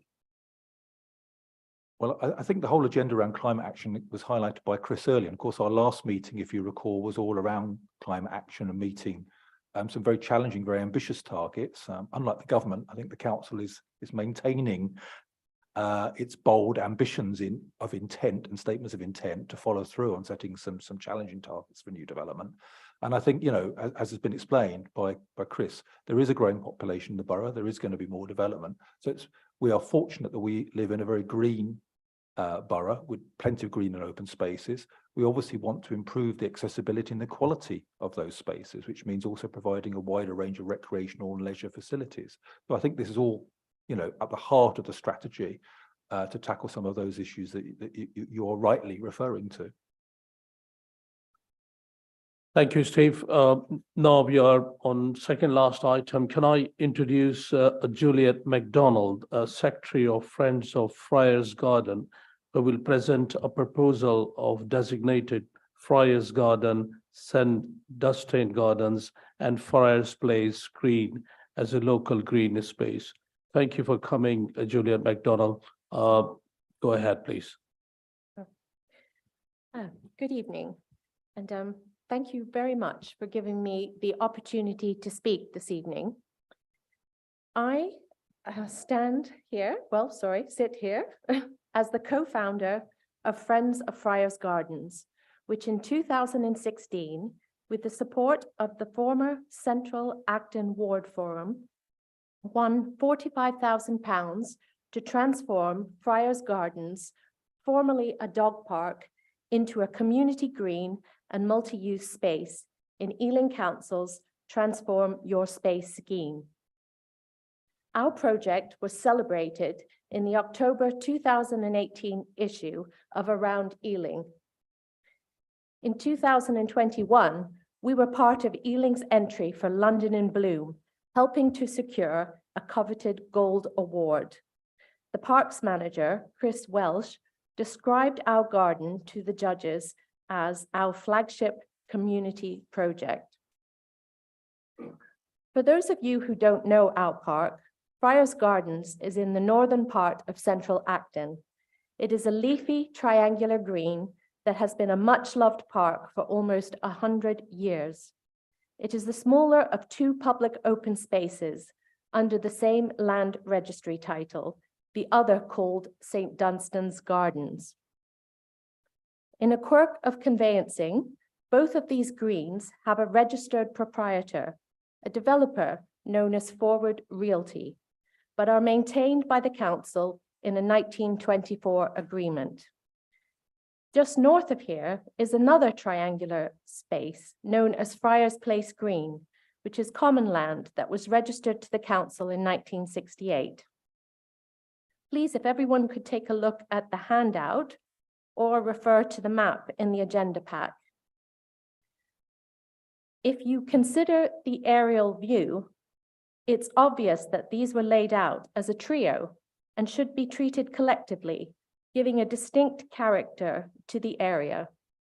You will also notice these parks are the only green spaces in a maze of residential streets. It is our wish that our greens are protected so that residents may be secure in their enjoyment of them, both now and in the future. So I've come here today to present testimonials to show how demonstrably special they are. The 370 statements are in support of a response we made to Ealing's draft local plan back in February that our 3 greens be designated as local green space. You may well say to me, well, why do you need them further protected? They are POS and already have protection.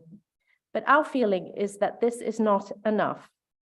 In very recent times, we have seen 2 applications to build on them, which resulted in a lot of stress and wasted time campaigning. In February 2022, 52 care home units for St. Dunstan's Gardens. In September 2021, a cycle hub for Friars Place Green. Having consulted a property lawyer and Open Spaces Society, we came to the conclusion that the best way to gain extra protection for these 3 greens is to obtain local green space designation for them, a status which the case officer at Open Spaces Society assures us is similar to that afforded by Greenbelt. Our second concern is that Acton has one of the poorest rates of green space per head in the borough, 0.82 hectares per 1,000 people, according to 2014 AMR figures. Of course, all green spaces should be treasured, but our 3 small triangles are critically important because they are located in an area that has very little greenery, far from the main parks, and bounded by very heavy traffic on Horn Lane and the A40. They are also close to the new Friary Park development, making them the nearest spaces for informal recreation for the new tenants. I put it to the committee as a green thinking council that it would be highly symbolic to have these green jewels designated as local green space in your local plan, which I'm sure would go down very well with the mayor's office and would send a clear, loud message to would-be developers, including the ever-present threat from Forward Realty, that they shouldn't bother wasting either the residents, councillors, or the council officers' time. These small parks are low-hanging fruit, and as we have shown you in our representation, they are easy to prove as demonstrably, I can't even speak now, special. And I thank you very much for considering our request this evening. Thank you very much, Thank you, Chair. Juliet MacDonald, for coming here and presenting that proposal. Before I bring in a member for questions, can I ask the officer, for the beneficial for members and the public, could you explain that designation, the meaning of that designation called local green spaces?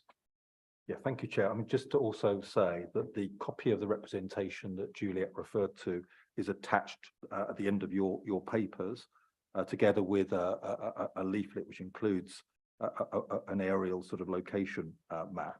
Can I also just correct a mistake in the committee report, and apologies, Chair, paragraph 339, I refer to the fact that all 3 spaces are in private ownership. In fact, only 2 of them are. Friars Place Green is owned and managed by the council. So just correct that. It's been noted. Yeah. Okay. In terms of the local space designation, and to answer your question, I have answered this at 3.36 in your papers, and I think paragraph 102 is particularly salient. The local green space designation was brought in as part of the 2011 Localism Act, so it is a new designation, so it wasn't one that was available to us to use in our current adopted local plan. And it sets a very high bar for designation of green spaces. It should only be used where the green space is A, reasonably in close proximity to the community it serves. And I think our speaker very eloquently explained that it certainly does, that it is demonstrably special to a local community and holds a particular local significance. And the NPPF gives examples either because of its beauty, historic significance, recreational value, tranquility, or richness of its wildlife. And I think, again, a very strong and compelling case has been made that it would meet that criteria. And that Lastly, they are local in character and is not an extensive tract of land. And as has been described, these are 3 small pockets of space in an area where there is clearly a deficiency of public open space. And again, I think the speaker's made a very compelling case in that respect. I was very impressed with the comprehensive, well-researched case that was put together by Juliet and her team, and would thank her very much for her work. The reason for bringing this to the committee is obviously to get a steer recommendation from members of the committee as to whether or not we should take this proposal forward into the final iteration of the local plan. Thank you, Chris. Before we go to the discussion or any question or clarification from members, I noted the local councillor Crayford is attending that meeting, and I would be happy if you come forward and if you just let us know your views on that or any clarification.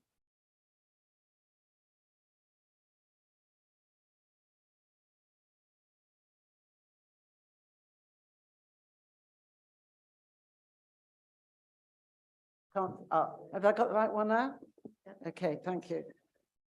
Forgive that there will be a bit of duplication. We didn't have time to speak, but I don't think a bit of duplication harms getting the message across, because they are 3 very special areas, and local in character, special and tranquility are very definite, good descriptions of these greens.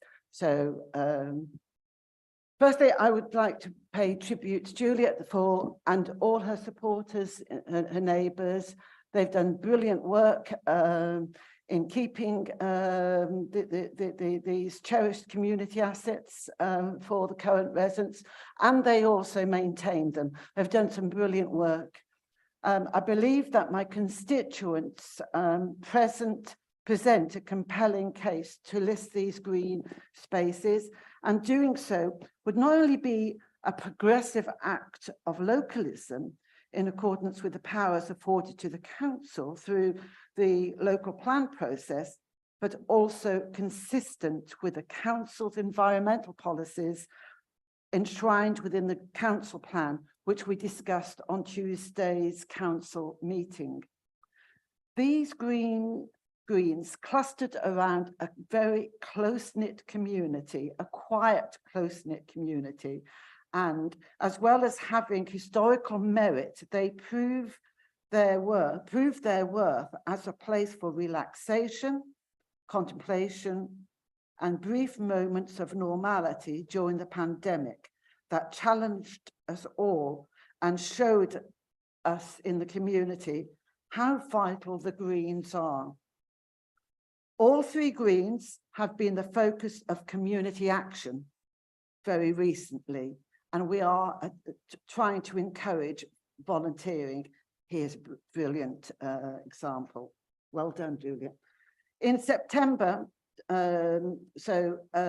this action has been very much with regard to various couple of proposals which Juliet spoke of. In September 2021, Mount Anvil, a developer, sought to repurpose Friars Place Green to score some green points for their Fiery Park plans. They had to withdraw their audacious land grab due to the local opposition. In February 2022, St Dunstan's Gardens was the subject of a predatory planning application to build a wholly unsuitably placed care home, which was seen off by public response so large it temporarily took the council's planning portal offline. Several years previously, Juliet and her neighbours brought an innovative proposal to the Acton Central Ward Forum to make Friars Gardens fit for the 21st century. They worked hard to win the support of their community through crowdfunding and were rewarded with £45,000 of Transform Your Space funding. Friars Gardens formed part of Ealing's London in Bloom 2021 gold winning entry. The beauty, the tranquility, and the recreational value of these greens should be recognised by the local plan. And they are very distinctly local in character, with the grass and trees surrounded by homes and roads, and they are self-contained and are part of Acton's heritage. The local plan gives Ealing Council an opportunity to champion the greenery that makes us the queen of the suburbs.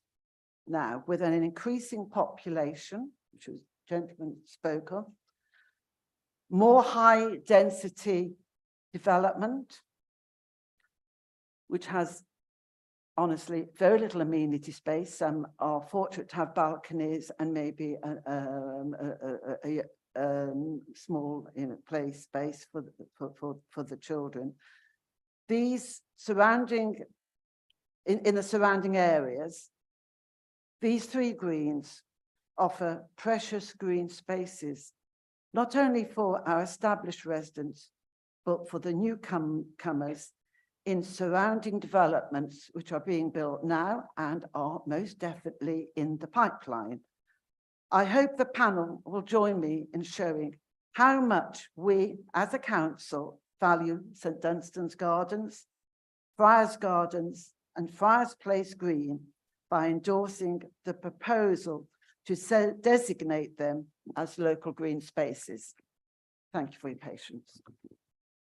Thank you, Councillor Crawford, for your contribution. Councillor Ball. Yes, so it's an excellent proposal that I wholeheartedly support, and I'd also like to give thanks to Juliet and the campaigners for the research that they did to bring it to us, and I'm glad that officer recommendation was positive. So yeah, so it seems like an excellent proposal. I'd just like to ask a question of clarification about how it came to that the 2 out of the 3 greens ended up owned by Forward Realty. Just looking them up at the moment, and it seems like a very small company. I don't quite know how that. Anyway, what was the history of it? Oh, is that a question for me? Do you have answer, Juliet? Oh, well, yes, I do. So, well, I think it's a quirk of conveyancing that they ended up when the goldsmiths were selling off bits of land because it was their land. It was never conveyanced to the council. So there's a 1924 agreement, which I do have a photocopy here if anybody wants to see it, so that the council look after it in perpetuity, they maintain it. But there's this annoying kind of developer owner who just is the underlying soil owner, which they can't really build on it. But the problem is that I think it was the last time it changed hands was just before I moved there in 2012. Had I lived there, I would have got together with some other residents and said we should all buy this together. But I think they didn't see the need. And so the company is based, well, the front office is Sheffield, but I think it's a Singapore office. And so the trouble is every time it changes hands, that somebody's going to take a punt at sort of trying to build something on it, which although I don't really believe that the council want to build on it, it's annoying for everybody. It's very time wasting. It's very stressful to the residents that we can't just enjoy our green.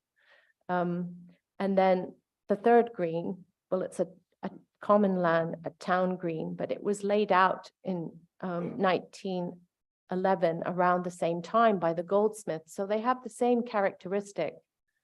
And the council, it was 1968, I believe, acquired it as a common land. That's all I know, I'm afraid. for any. That's, Thank you for that. It's very thank you very much. comprehensive. It's a very useful information and good to know that you have got 1924 agreement in your hand at the moment. Councillor Manor, would you like to say something before? Or Councillor Descroll, sorry. Yeah, just looking at the map of Acton, Acton is inside predominantly sort of the North Circular. It's got that we have special interest in terms of air quality within there. It's been done by the GLA to improve air quality there. And the green spaces that are within Acton are often segmented by railways, major roads. So these small pockets are probably of greater significance just because of that layout and topography of Acton. So, I think having that extra surety that they can be preserved. I'm just struggling with all the technicalities of LGS and open spaces, and is LGS comparable to the other designations? Just trying to, for my own peace of mind and surety, to clarify all of those. But I think the proposal is entirely reasonable, and especially in the location where it is. Councillor Manor. Yeah, so, I mean, I looked at the testimonials. It's a really professional presentation, and I think I am persuaded that it's something we should put through the process. So there will be a legal process that they have to go through, the planners and all the rest of it. But in principle, I accept that these pieces of land are special for your communities. And I want to thank the local councillors who campaigned quite a lot with me in terms of the planning applications that came up in the past, because I was chair of the planning committee. So I did get my ears sort of, phone calls coming saying this can't happen. And I think it's worrying for the local community when that happens. But the process did work properly. All those applications were refused. So the planning process does work, and they were refused. So I think with this new designation, which was not available when we did the previous local plan, it's worth looking at, but it is special. So it can't be every piece of land that can have this designation. But I think in this instance, I'm persuaded that we should put it through in Reg 19. And sometimes you will find that the person who owned, the people who own the land, realty may object to the Reg 19, but we'll go through that, and the government inspector will look at that, but officers will take that through. But there's always, the landowners will try and object, because obviously then it shuts off any aspect of trying to develop those sites in the future. Thank you.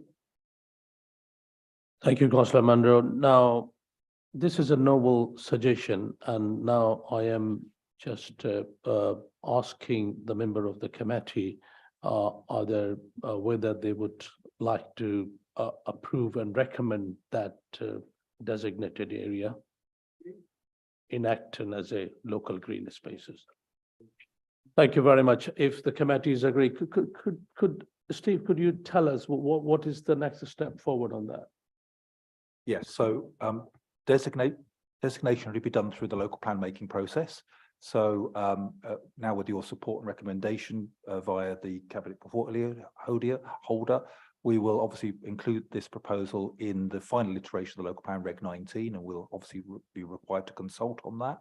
We will have to consult the landowner as well. So I think we know what response we may get in respect of that. We'll obviously have to consider any representations and then obviously submit the plan to an independent inspector appointed by the Secretary of State, and that inspector will then make the final decision as to whether the policy remains in the plan. Before so doing, though, there is some legal considerations that we will obviously need to just check. So the tests that I outlined before, I think they are met, but I will also run those past our internal lawyers to make sure that the case is truly robust and supportable, and that will again be evidence to support pursuing this proposal into Reg 19. So I would like to thank the committee obviously for consideration of this, and again thank Juliet and her team for putting together a very, very compelling case. Thank you. Thank you, Steve. And on behalf of committee, would like to say thank you so much for all your hard work, you and with your committee members, and we are very grateful, and we will look forward to working with you.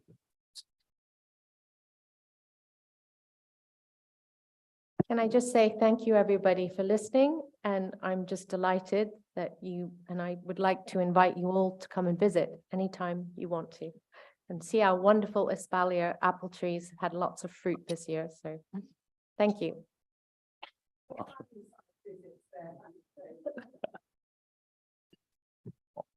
Thank you once again. Now, we will be moving on the final item, and finally, I would like to move our last item, which is update on local development plan. So I would ask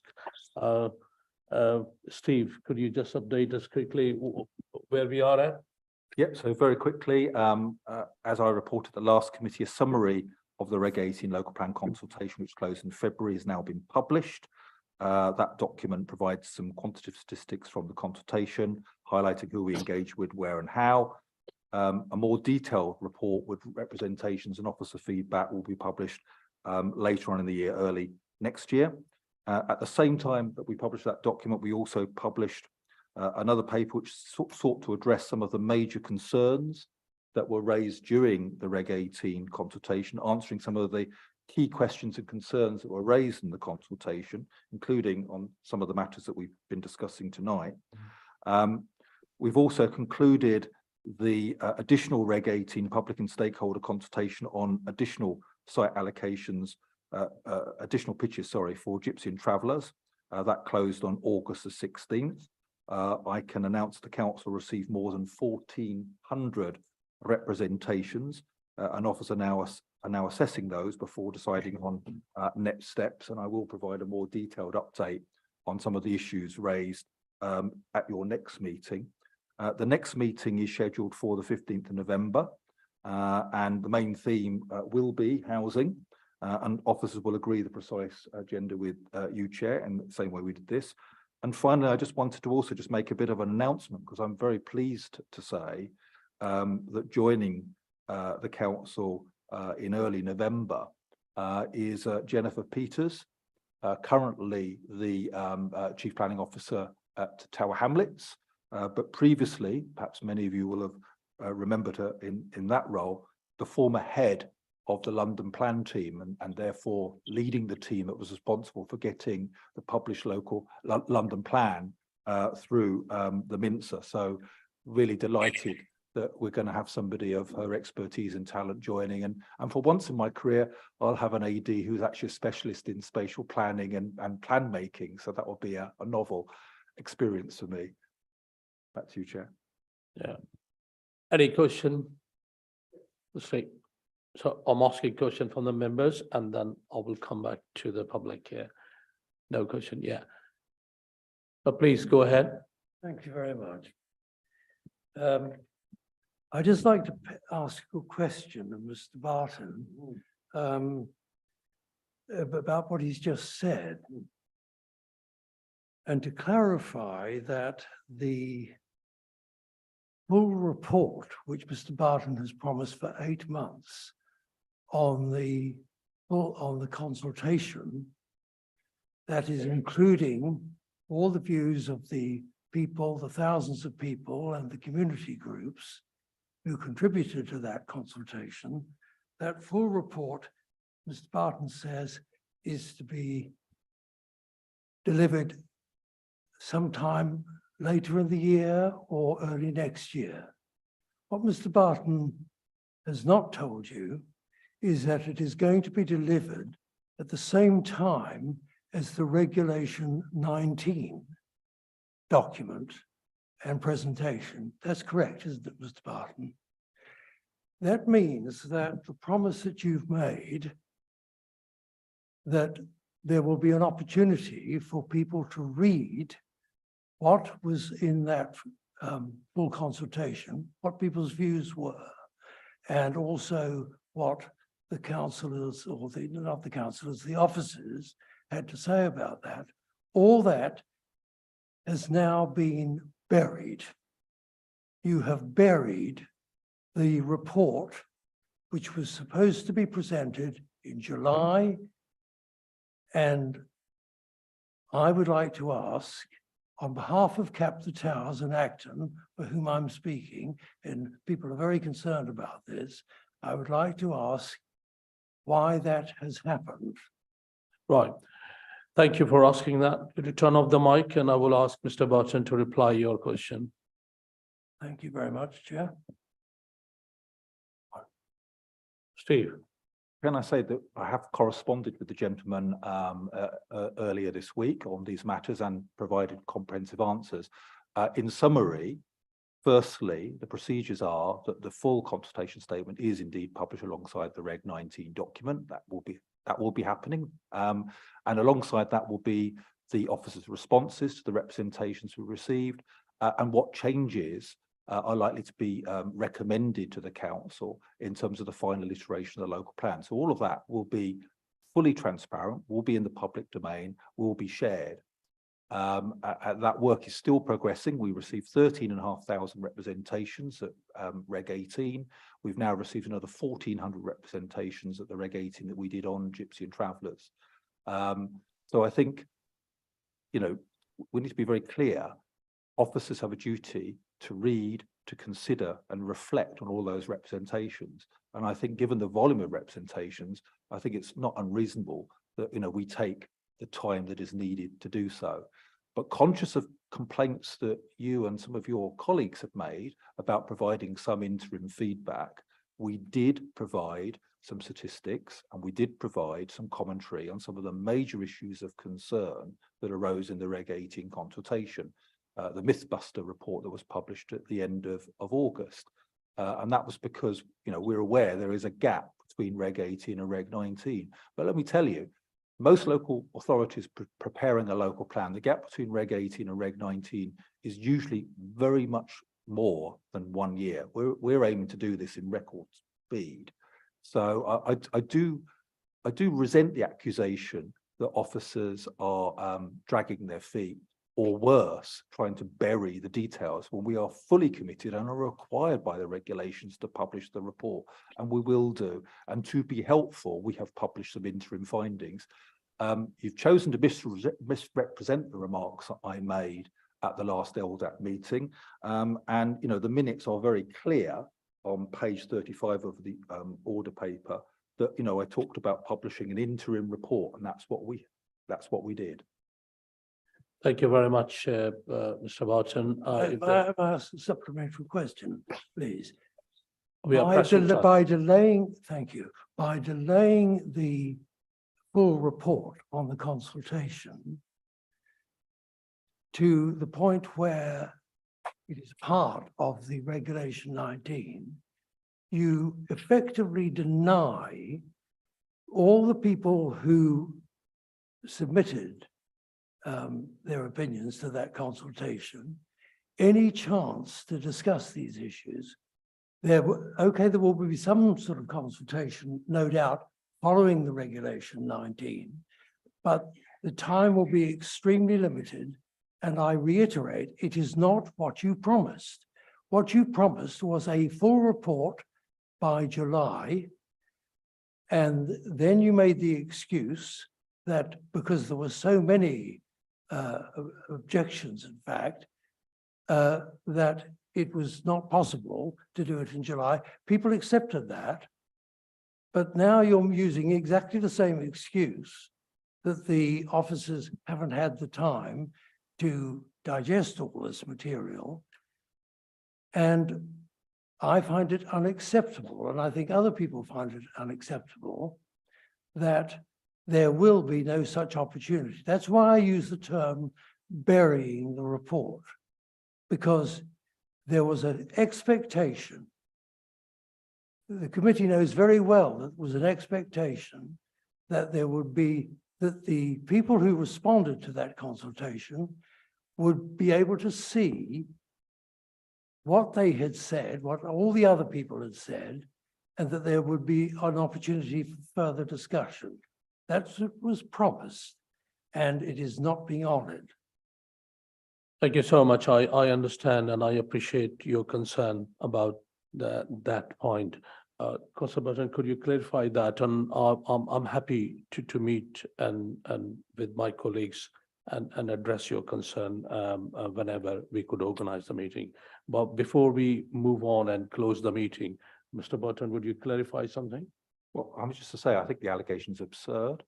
The commitment is to provide and to publish a full consultation statement, and we will do. My views in terms of publishing the interim statement, which was done to be helpful and to provide some interim feedback. I'm sorry, but in the correspondence you mentioned these statements were made at various points. I have shared with you the minutes of those meetings, or you've seen the minutes of those meetings, and no such promise was undertaken. So, I do resent the accusation that I'm being dishonest. I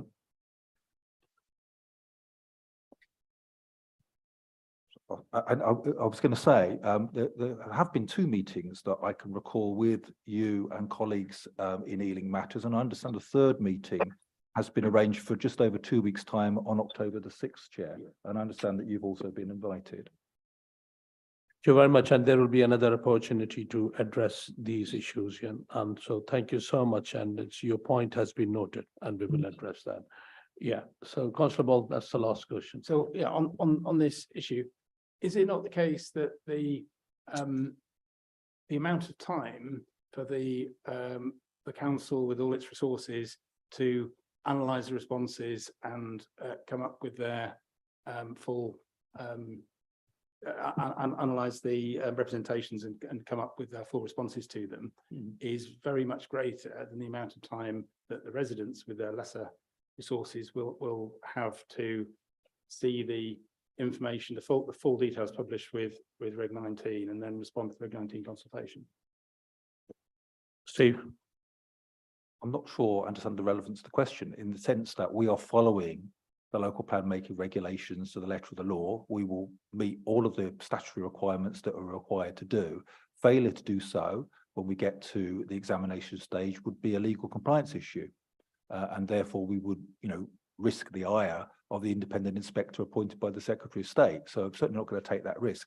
I think the more compelling argument here is, should officers be rushing through the representations and just ticking a box to get a report out, or should we, as we are doing, and bear in mind my team is 4 people, just to put the resource constraints here, and this is not the only thing we're doing, by the way. There is a whole series of other major evidence-based reports being procured, written, prepared, other strategies, liaison with colleagues in other departments, servicing this committee, plus all our other day job work, which is providing planning policy observations on planning applications. There are many strategic planning applications going through the Minster over the last year. I'd like to say that, my team and myself are wholly dedicated to just that one function, but this is just one activity amongst many. And in the midst of that, we're also trying to obviously write, what will be the final iteration of the plan. And we're doing that by taking into account the feedback and representations that we've got. We've had an excellent example today in terms of a representation that was made by the local community in respect to the local green space proposal. It was an outstanding proposal, and it was one that we thought we wanted to bring to members' attention to get a steer from. So it's a perfect illustration of the fact that we are listening and that we are taking on board the comments that have been made. And we will publish a full copy of all of the representations that we've received, together with officers' responses. That's what we're required to do by the regulations. We're not required to do that at a specified point in time, other than alongside the Reg 19. And that's the commitment that I've made. As I say, we've provided some interim guidance, because there is a gap, although compared to many other large urban metropolitan authorities, the pace at which we have moved from Reg 18 to Reg 19 is, by all accounts, almost unprecedented. You would often expect a far greater interval in terms of time. Thank you very much, Stephen. I much appreciate the work you're carrying out in terms of the limited resources, but whatever you are delivering it, just thank you. Well, we are pressing time, and I'm just finalizing the meeting. So if you just raise your question quickly, but we have got another opportunity to meet in 2 weeks' time. Sure. Oh, yeah, please. I wasn't planning to speak, but just a very quick point. that I think Steve Barton mentioned that the Reg 19 was being produced much more quickly than many other councils. Given the concern that's just been expressed, would it not be sensible to consider delaying the publication of Reg 19? Thank you. I must remark on the irony of that statement, given that your organisation, your colleagues have been complaining that we have been dragging our feet as a council, and it's absolutely outrageous that we don't have an up-to-date fit for purpose local plan. Well, I think we're talking simply about the period for consultation and deliberation and reflection in order before the plan has gone to 19. Okay, thank you for asking that question. Councillor Mandru will have something to say. Sorry, can I say, look, the consul, there's an interim one that's been published, and there's a Mythbusters one, which raised all the main issues that were raised, but it is over 13,000. And the point is, we're not going to have a consultation on another consultation. So what you seem to be saying is the consultation gets published, and then members of the public have a say on what the consultation said, and then we have to take those views into account.